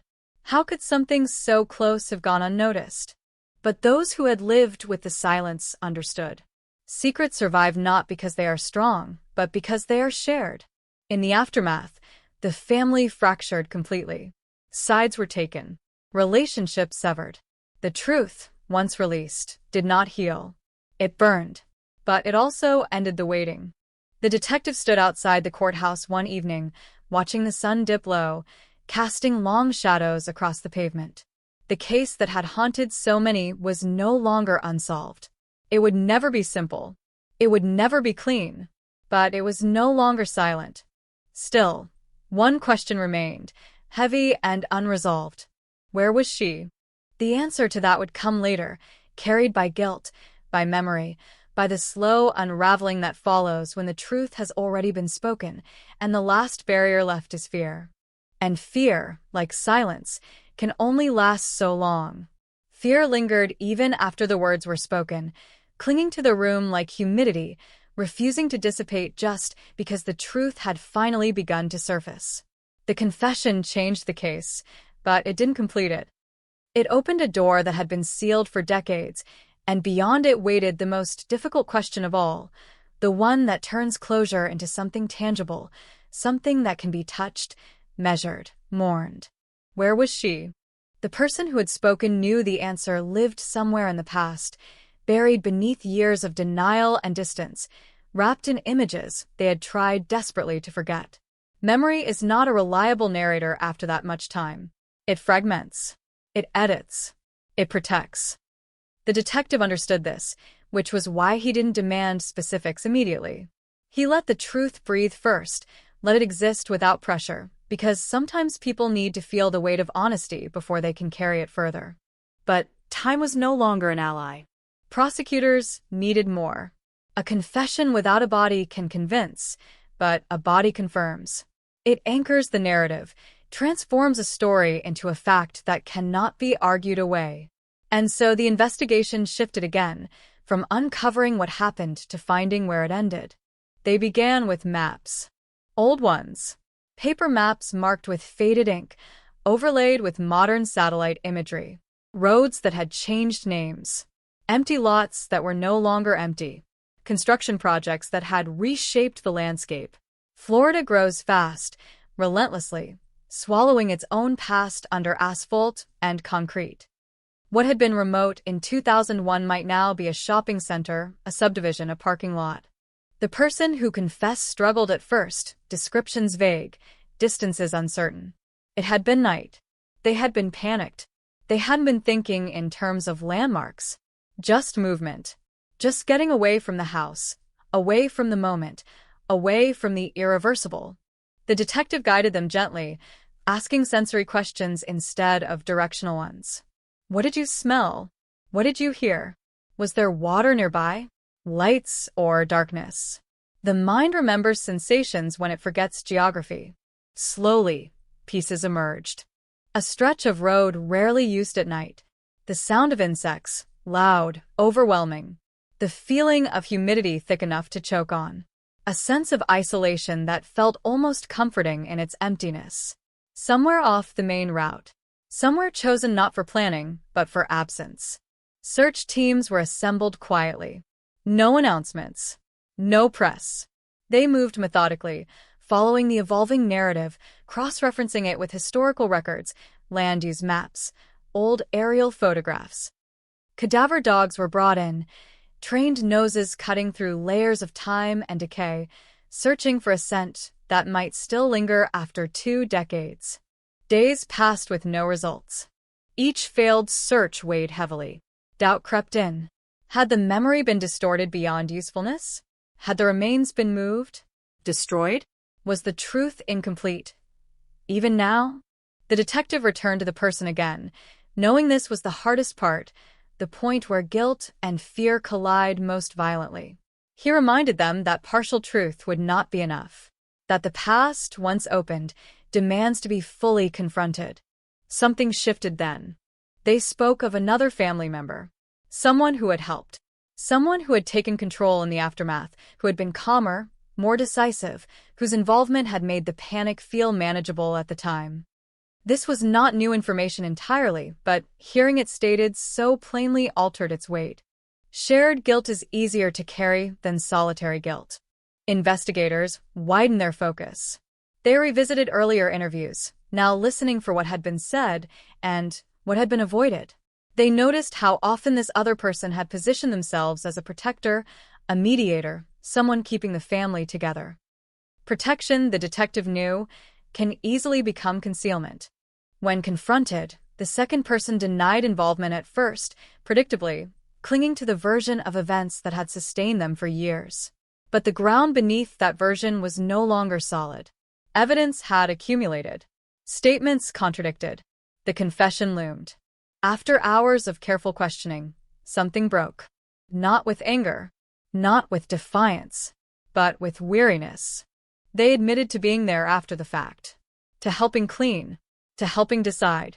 They described the logic of the moment, distorted by fear and love and a desperate desire to undo the damage. They said they believed they were protecting the family, preserving what remained. They never thought it would last this long. They never thought the case would come back. With that admission, the final barrier fell. Search efforts were redirected to a new area, one mentioned only in passing before, dismissed years earlier as too vague, too unlikely.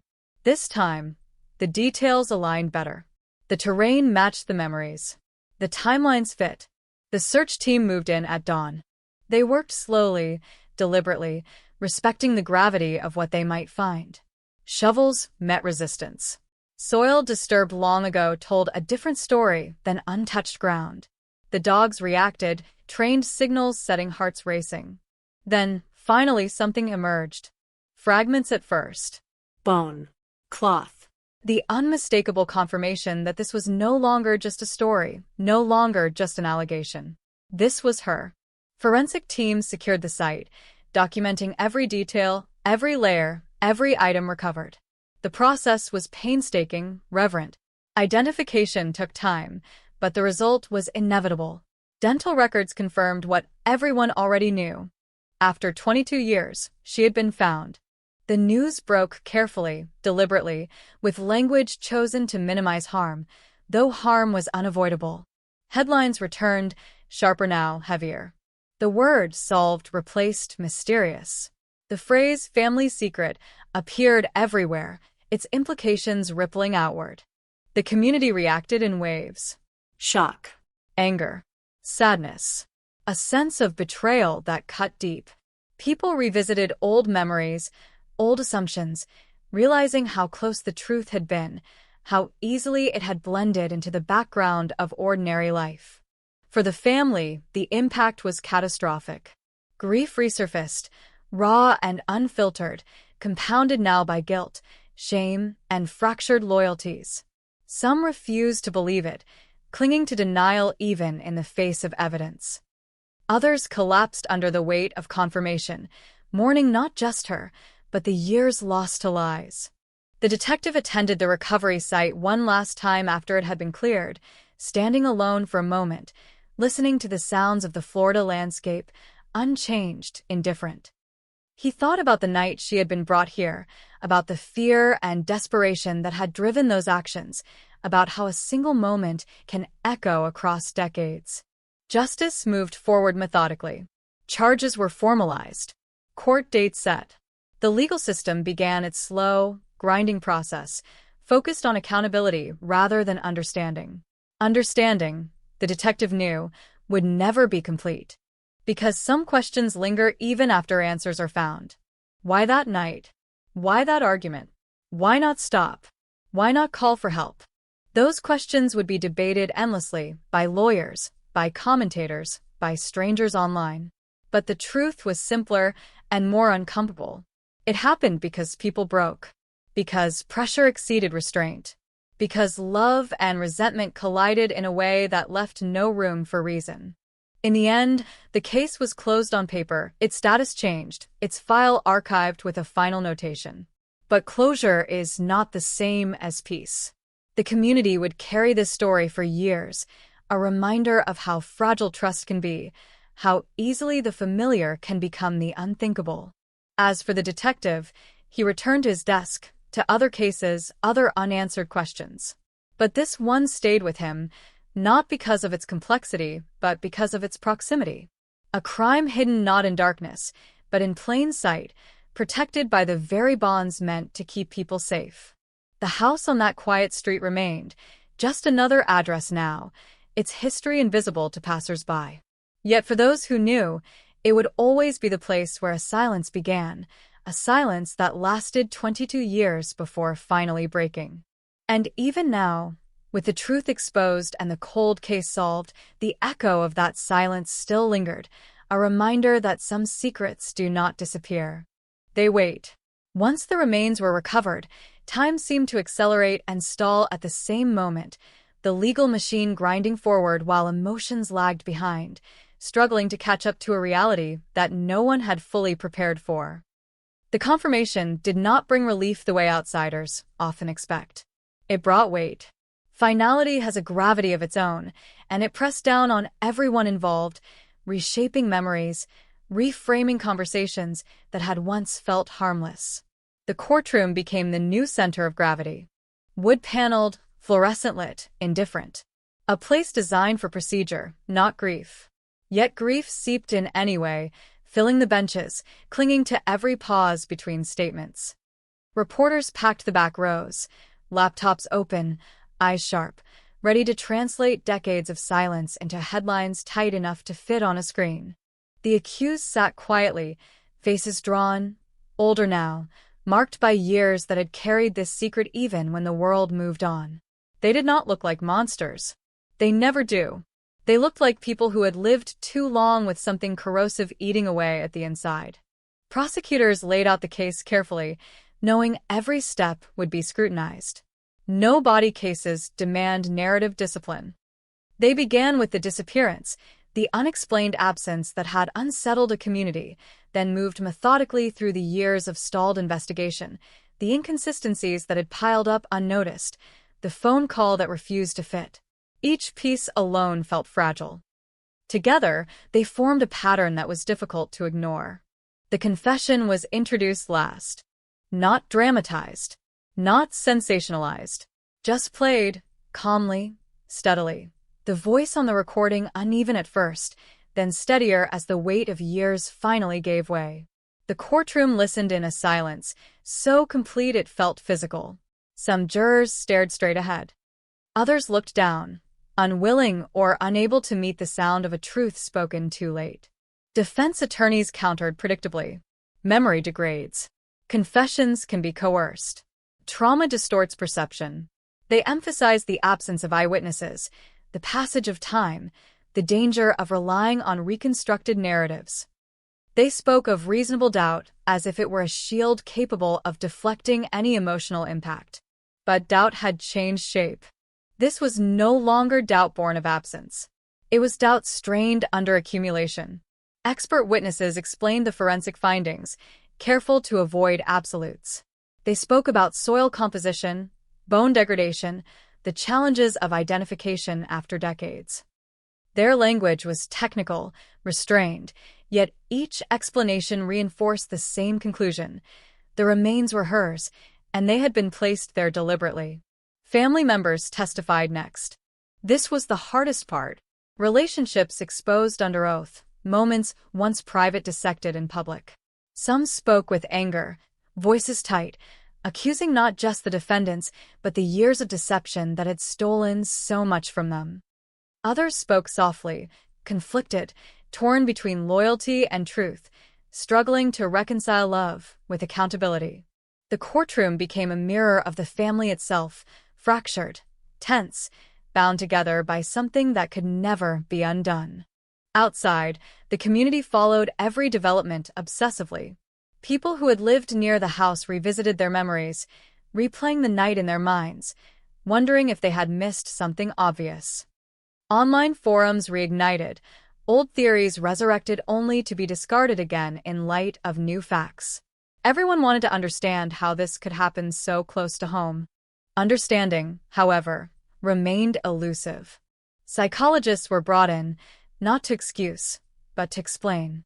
They spoke about chronic stress, about family systems under pressure, about how long-term conflict can erode boundaries and judgment. They described how ordinary people, under extraordinary emotional strain, can commit acts they would never imagine themselves capable of. The explanation did not absolve. It contextualized. And context, while useful, does not soften consequence. As the trial progressed, something unexpected happened. One of the defendants asked to speak, not to retract, not to argue, to acknowledge. The statement was brief, halting, stripped of defensiveness. An apology offered not for sympathy but because it could no longer be held back. The courtroom held its breath. The apology did not land cleanly. Some rejected it outright, seeing it as too little, too late.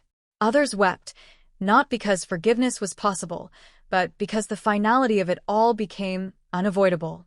Words cannot rewind time. They cannot restore what was taken. But they can end the pretending. The jury deliberated longer than anyone expected. Hours stretched into days. Each knock on the courtroom door sent a ripple through the room. When the verdict finally came, it was delivered without flourish, the words measured, steady. Guilty. Not everyone felt satisfaction. Justice is not synonymous with comfort. But there was a sense, quiet and profound, that something had finally been named, acknowledged, placed where it belonged. Sentencing followed weeks later.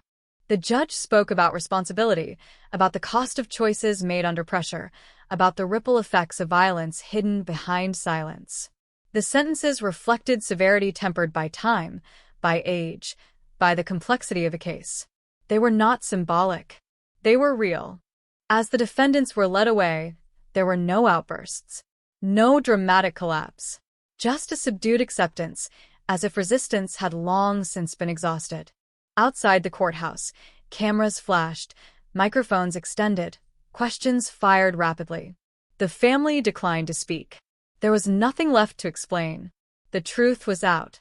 Any further words would only reopen wounds still bleeding. In the days that followed, memorials appeared quietly. Flowers placed at the edge of the recovery site. Notes written by strangers who had never known her but felt compelled to acknowledge her existence, her absence. The community gathered not for spectacle, but for remembrance. For the first time in 22 years, she had a place. The detective attended the memorial anonymously, standing at the back, hat low, listening to the wind move through the trees. He thought about the early days of the case, about how easily it could have remained unresolved, how many similar files sit on shelves, waiting for someone to notice the silence between lines. Cold cases are often framed as puzzles, intellectual challenges to be solved. This one reminded him that they are also wounds, left open not just by violence, but by time. When he left, he didn't look back. The case would follow him anyway. In the months after, the community slowly adjusted to a new version of its own history, one less mysterious, but no less unsettling. Conversations changed. Trust recalibrated. Parents spoke differently to children. Neighbors looked at familiar houses with new awareness. The story did not fade quickly. It lingered, resurfacing whenever another disappearance made the news, whenever the phrase "cold case" appeared on a screen. It became a reference point, a cautionary echo. Because what haunted people most was not just what had happened, but how long it had taken to come to light. 22 years of ordinary life, lived on top of a buried truth. And even now, with verdicts delivered and sentences imposed, that realization refused to settle easily, reminding everyone that some crimes are not hidden by darkness, but by familiarity, by love twisted just enough to justify silence. The case was closed, but the unease remained. After the verdicts were read and the courtroom emptied, the story did not end the way people expect stories to end. There was no clean emotional release, no collective exhale that signaled relief. Instead, there was a quiet dispersal, people leaving in different directions, carrying fragments of the same truth, each weighed down in a different way. Closure, it turned out, was not a single moment, but a long, uneven process that began only after the noise faded. For the family, the days that followed were disorienting. Phone calls stopped abruptly. Some numbers were blocked. Some names were no longer spoken aloud. There were no family meetings, no attempt at reconciliation. The truth had redrawn the map of relationships so completely that there was no shared ground left to stand on. What had once been a unit became a series of disconnected points, each orbiting a loss they could no longer describe in the same way. Grief resurfaced in strange forms. Anger arrived late, sharp and unexpected. So did guilt, even among those who had done nothing wrong. The question, "Why didn't I see it?" began to haunt conversations, even though there was no satisfying answer. People replayed old holidays, old photographs, searching faces for signs that had never registered as signs at all. The house was sold quietly. No announcement. No mention of its history in the listing. Just fresh paint, neutral staging, and a price adjusted for the market. New owners moved in unaware, or perhaps unwilling to ask, why some neighbors watched a little too closely as the moving truck pulled away. The street returned to its routines, but something had shifted permanently. The illusion of distance between normal life and unimaginable acts had been stripped away. At the recovery site, the land was restored, smoothed over, returned to its previous state. Nature reclaimed what it always does, indifferent to the human need for markers. Yet people still came. Not often. Not loudly. They stood quietly, unsure what they were looking for, knowing only that something important had happened there, something that could not be fully absorbed from a headline or a verdict. The media cycle moved on, as it always does. New cases. New tragedies. New mysteries. But this one lingered in the background, resurfacing in long-form articles, podcasts, late-night discussions where the focus shifted for what happened to how it remained hidden for so long. The phrase "cold case" took on a sharper edge, no longer suggesting distance, but proximity. Inside the department, the case became a reference point. New detectives were assigned to review it, not to reopen it, but to learn from it. Training sessions dissected the early missteps, the assumptions that had guided the initial investigation away from uncomfortable possibilities. They talked about cognitive bias, about how familiarity can dull suspicion, about the danger of accepting explanations simply because they feel emotionally reasonable. The detective who had led the cold case review rarely spoke during these sessions. When he did, it was brief. He reminded them that cases don't go cold because the truth disappears. They go cold because people stop looking in certain directions. That idea stayed with many of them. In quieter moments, away from reports and briefings, he reflected on the cost of persistence. Solving the case had not brought him satisfaction so much as clarity. The truth was out, yes, but it had come at the price of exposing how fragile trust can be, how easily love can be bent into justification. He thought often about the missing years, about everything that had happened while the truth lay buried. Births, deaths, marriages, arguments, reconciliations that now felt hollow. An entire alternate history built on a foundation of silence. There was no way to untangle that without destroying it. For the community, the case subtly altered the language of safety. Conversations about crime became less abstract, less focused on strangers and shadows. People spoke more carefully about domestic conflict, about stress behind closed doors, about the importance of listening when something feels wrong, even if there's no obvious proof. It didn't turn the town suspicious. It turned it aware. Memorials shifted over time. The flowers disappeared. The notes faded. What remained was a name spoken with intention, no longer attached solely to disappearance, but to remembrance. She was no longer just the woman who vanished. She was the woman whose story forced a reckoning. On the anniversary of her disappearance, a small group gathered quietly. No cameras, no speeches, just people standing together in shared silence, acknowledging the passage of time and the weight of what had been lost. Some closed their eyes. Others stared at the ground. No one tried to explain anything. They didn't need to. In prison, life settled into a routine as unforgiving as it was predictable. Time there moves differently, measured not in events, but in repetition. The truth, once hidden, now followed relentlessly, leaving no space for denial. Regret surfaced in waves, sometimes overwhelming, sometimes numb. There were no justifications left to cling to, only the reality of consequences stretched across years that could no longer be reclaimed. Letters were written and never sent. Apologies rehearsed with no audience. Memory became both punishment and refuge, replaying moments that could not be altered, searching endlessly for the point where another choice might have changed everything. Outside, the world continued. Children who had been too young to remember the disappearance learned about it as history. Teenagers discussed it in classrooms, analyzing it with the distance of a generation that did not carry the same emotional weight. For them, it was a case study, a lesson in how systems fail and recover, how time complicates truth. For those who had lived through it, it was never that simple. The detective eventually retired. His office cleared, his files archived. The case was mentioned in his farewell, praised as an example of dedication, patience, and the power of revisiting the past. He accepted the recognition politely, but privately, he knew the case had taken as much from him as it had given.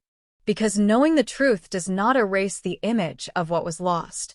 Years later, when another cold case surfaced in the news, eerily similar in its details, he felt the familiar tightening in his chest. Different names, different place, same silence. Same unanswered questions waiting for someone to care enough to listen. He understood then that this case was not an ending, but part of a larger pattern, a reminder that time does not resolve injustice on its own. It merely hides it. And sometimes, when the conditions are right, when pressure and persistence align, what was hidden begins to surface, carrying with it all the weight of years spent in the dark. The Florida case had taught that lesson indelibly. Not every story ends with justice, but some, if revisited long enough, refuse to stay buried. Long after the court records were filed away and the headlines archived, the case continued to live in places no document could reach. It lingered in pauses during conversations, in moments when someone stopped mid-sentence, suddenly aware of how easily a life could vanish without explanation. The official narrative said the cold case was solved, but in reality, it had only changed form, transforming from a mystery of disappearance into a question of aftermath. In the town, there were locations people avoided without consciously deciding to. A stretch of road where headlights once slowed instinctively. A small diner where conversations had gone quiet decades earlier when her name appeared on the television mounted above the counter. No signs marked these places. No plaques. Just memory, unevenly distributed, passed from one person to another like an unspoken warning. The idea of solved felt fragile. Because solving a case does not rewind time. It does not return years spent waiting, birthdays marked with absence, holidays rearranged around an empty chair. It does not undo the erosion of trust that settles in when a lie lasts long enough to become normal. Some members of the extended family tried to rebuild something resembling normality. New routines, new traditions.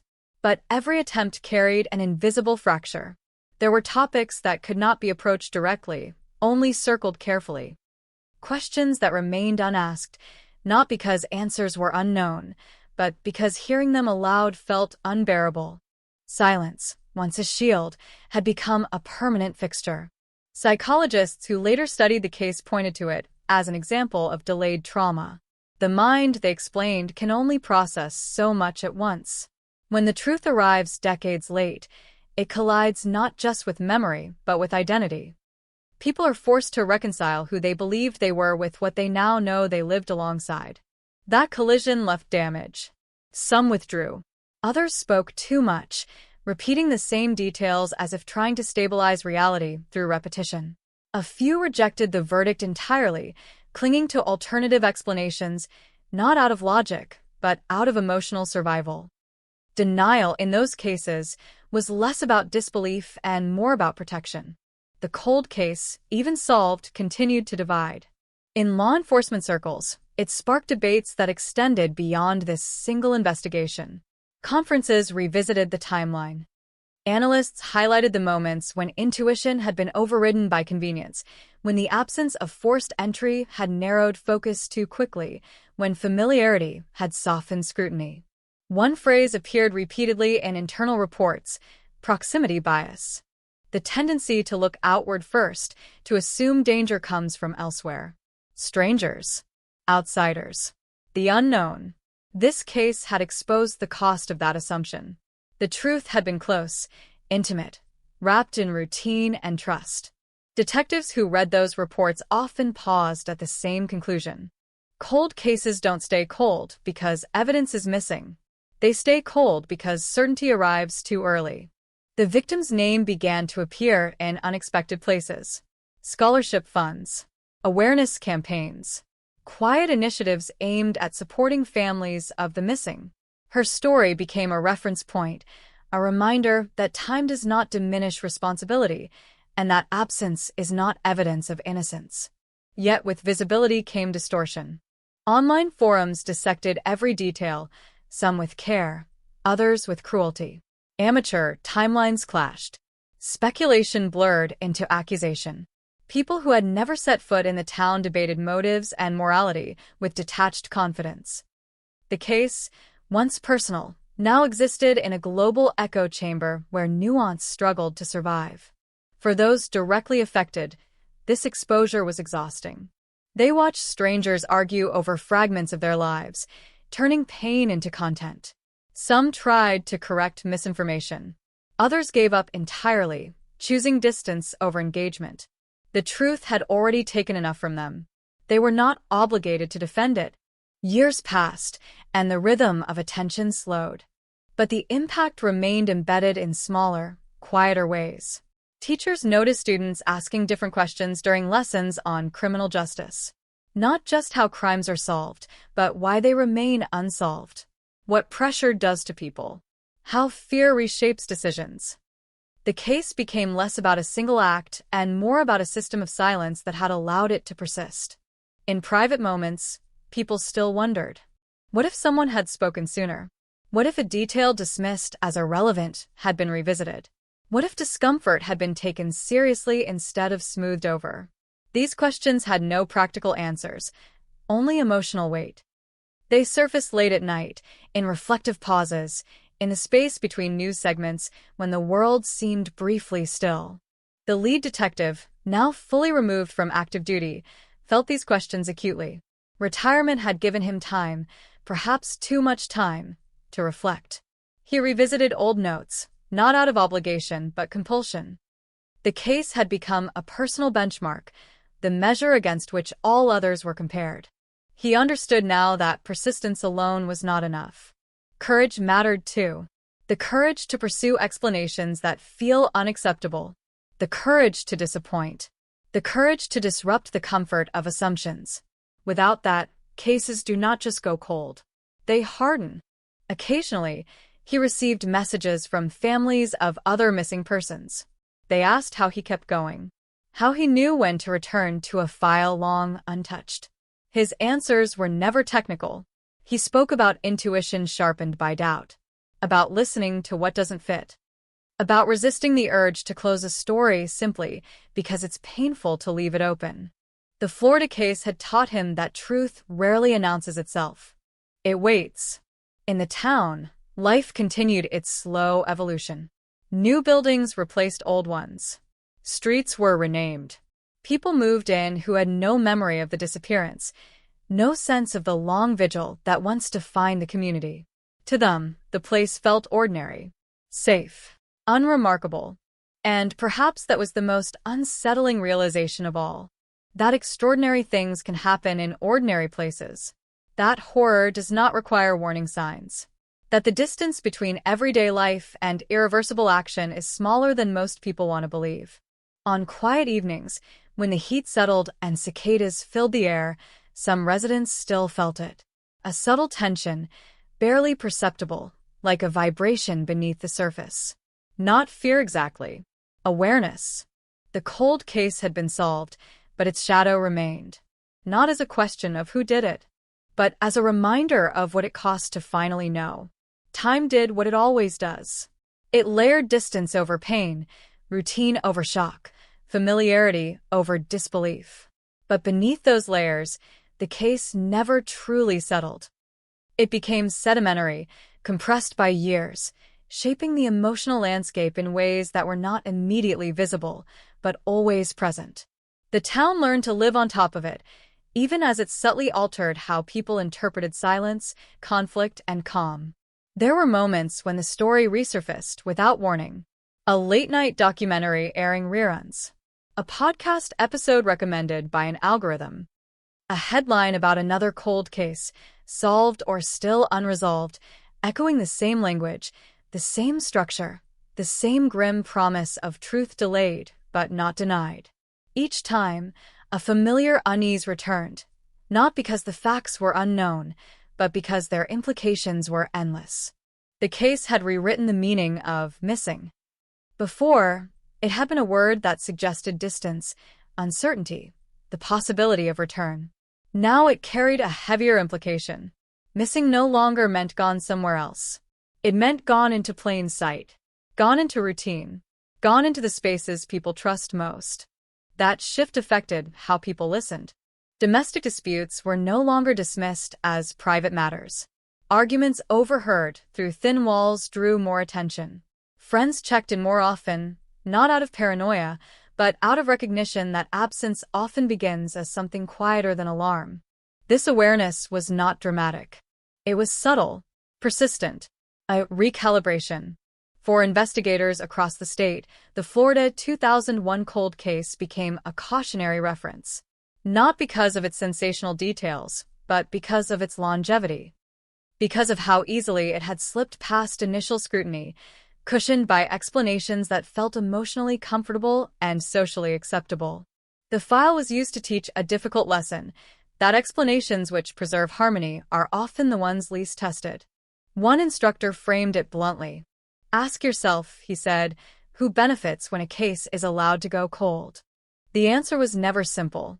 In the correctional facility, time continued its relentless accounting. Days marked by routine. Nights marked by memory. The past did not fade there. It sharpened. Regret became cyclical, resurfacing with the same intensity, indifferent to repetition. There were no revelations left, no new confessions to offer, only the slow recognition that consequences do not diminish with familiarity. Some nights were filled with anger, others with emptiness. There were moments of imagined alternatives, forks in the road where different choices might have led to ordinary outcomes. These imaginings offered no comfort. They only underscored how ordinary the beginnings had been, how unremarkable the moments preceding everything had felt. Outside those walls, the victim's absence continued to ripple outward. Younger relatives grew up knowing her only through stories carefully edited for age and sensitivity. She existed for them as a presence defined by others' memories, her personality reconstructed through anecdotes and photographs. They learned her laugh, her habits, her kindness, without ever experiencing them directly. For them, the case was history. For others, it remained a wound.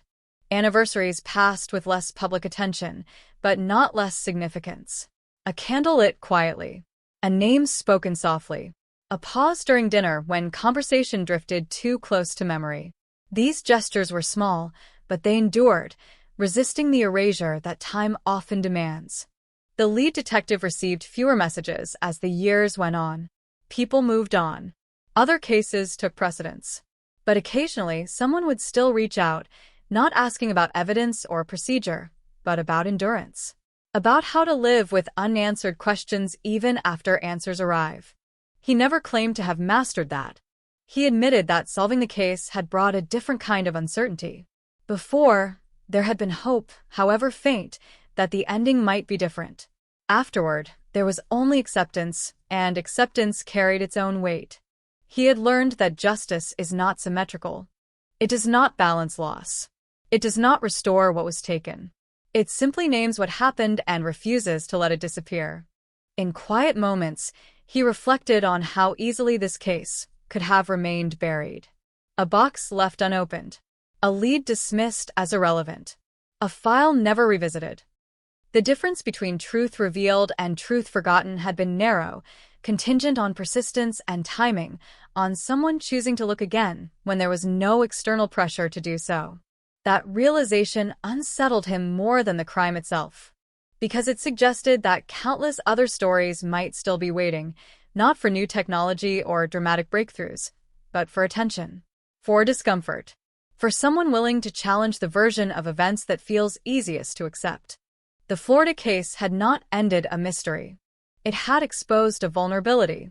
In communities, in institutions, in human judgment. As years accumulated, the language around the case softened. Words like shock and bombshell faded, replaced by legacy and lesson.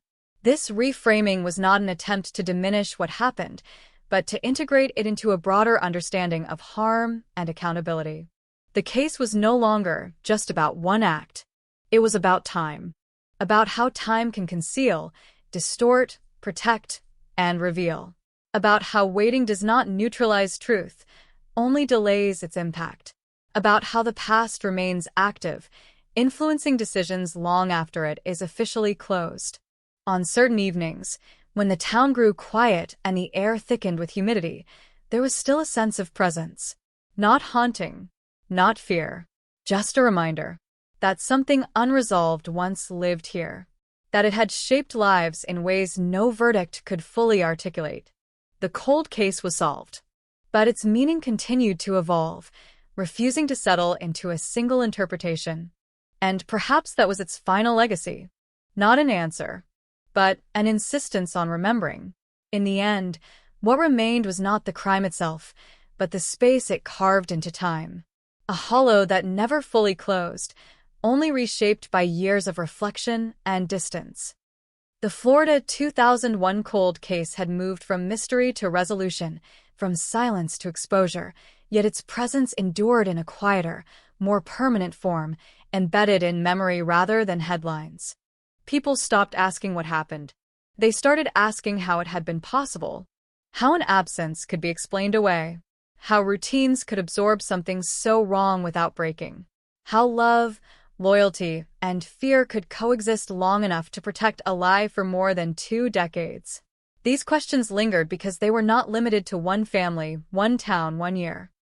They belonged to anyone willing to look honestly at the fragile architecture of trust. The case changed how stories were told. Journalists who revisited it years later noticed the shift. Early reports had focused on shock, betrayal, revelation. Later pieces leaned into complexity. They spoke less about villains and more about systems. Less about evil and more about erosion. The slow wearing down of doubt. The gradual normalization of absence. The phrase family secret lost its dramatic edge. It became something colder, more accurate. A reminder that secrecy does not always arrive with malice. Sometimes it grows quietly, fed by avoidance, rationalization, and the human instinct to protect what feels familiar, even when it is wrong. In the town, there were children playing on streets that once hosted search parties. They laughed freely, unaware of the layers beneath their feet. For them, the past was invisible, and that invisibility was both comforting and unsettling. It meant healing had occurred. It also meant forgetting was possible. Adults noticed the difference. They carried the memory not as a warning shouted aloud, but as a hum beneath daily life. It informed how they listened, how they questioned, how they resisted easy explanations. The case had not made them fearful. It had made them attentive. That attentiveness became its quiet inheritance. The victim's name was spoken less often now, but when it was, it carried weight. Not pity. Not spectacle. Respect. She was remembered not only for how she disappeared, but for what her story revealed about endurance, about the cost of silence, about the long arc between truth denied and truth acknowledged. In private, family members continued to navigate a landscape forever altered. There were no final conversations, no shared understanding that tied everything together neatly. Healing arrived in fragments, in distance, in the decision to keep living, even when living meant carrying something unresolved. Forgiveness, for some, was impossible. For others, it was reframed, not as absolution, but as release. A way to stop the past from dictating every future moment. No single path applied to everyone, and no one expected it to. The detective, now years removed from the case, rarely spoke of it unless asked directly.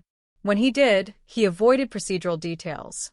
He spoke instead about patience, about humility, about the danger of certainty. He reminded younger investigators that the most important question is often the one that feels least welcome. What if we're wrong? That question, he believed, was the true antidote to cold cases. Because cases do not freeze overnight. They cool gradually, as assumptions settle and urgency fades. Reversing that process requires more than evidence. It requires a willingness to disturb what has grown comfortable. The Florida case had proven that disturbance was possible, even decades later. Not because time heals all wounds, but because time, when challenged, can expose what it tried to bury. As the years continued to pass, the case slipped further into history, but it did not disappear. It remained accessible, ready to resurface whenever someone needed a reminder that justice is not always timely, but it is not always lost either. That truth offered no comfort, only clarity. The story ended without a clean line. No triumphant music.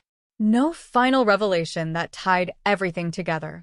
Just the steady understanding that some answers arrived too late to change the past, but still matter deeply for the future. The Florida 2001 cold case was solved. A family secret was exposed after 22 years. And what remained was not closure, but awareness. A lasting echo. A reminder that silence has a sound.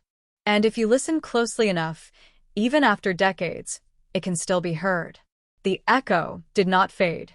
It stretched outward, thinning but persistent, like a sound carried across water long after its source is gone.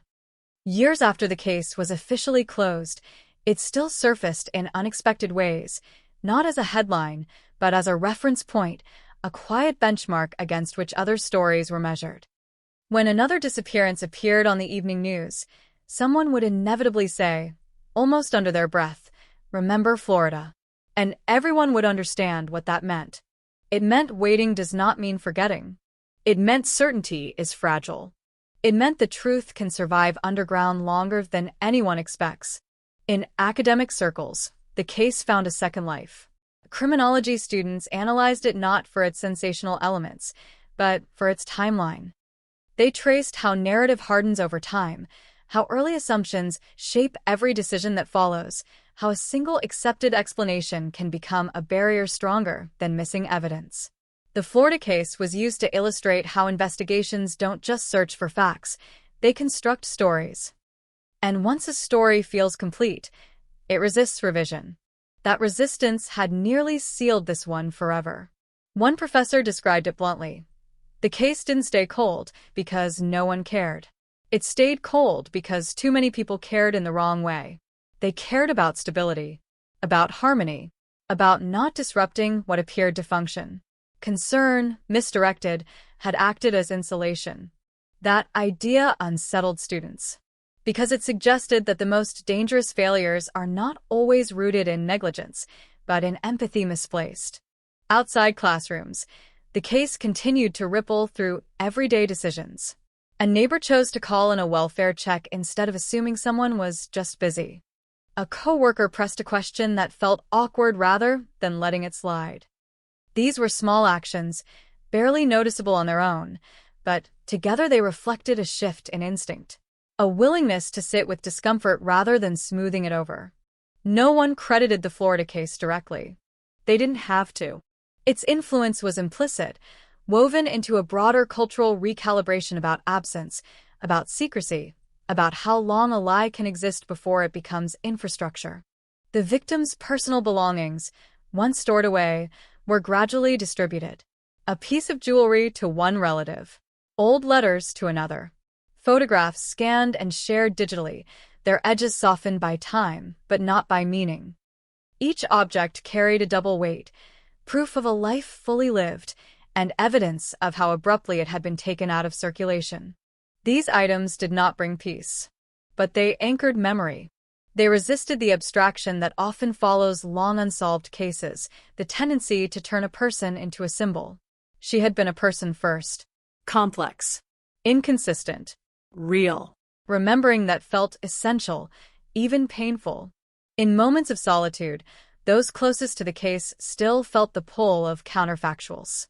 Not as sharp questions anymore, but as ambient possibilities. Alternate timelines where conversation went differently. Where doubt was voiced instead of swallowed. Where time did not do so much damage simply by passing. These thoughts were not productive. But they were human. The detective, now older, noticed how his own memory had begun to edit itself. Certain details blurred. Others sharpened. He trusted the records more than his recollections, knowing how easily the mind reshapes the past to survive it. Still, there were moments when a specific image returned with unsettling clarity, a line of text in a report, a pause in an interview, a detail that had once seemed insignificant. Those moments reminded him that closure is often an administrative concept, not a psychological one. The case had been closed. The consequences were ongoing. Occasionally, he was invited to speak at events about cold cases and long-term investigations. He always declined to dramatize. He refused to frame the story as triumph. Instead, he spoke about patience without romance, about persistence without guarantees. He warned that reopening old cases can reopen old wounds, and that justice, when delayed, arrives differently than people expect. Sometimes someone in the audience asked if it was worth it. He never answered immediately. Then he said yes. Not because it fixed anything, but because truth matters even when it hurts. Especially then.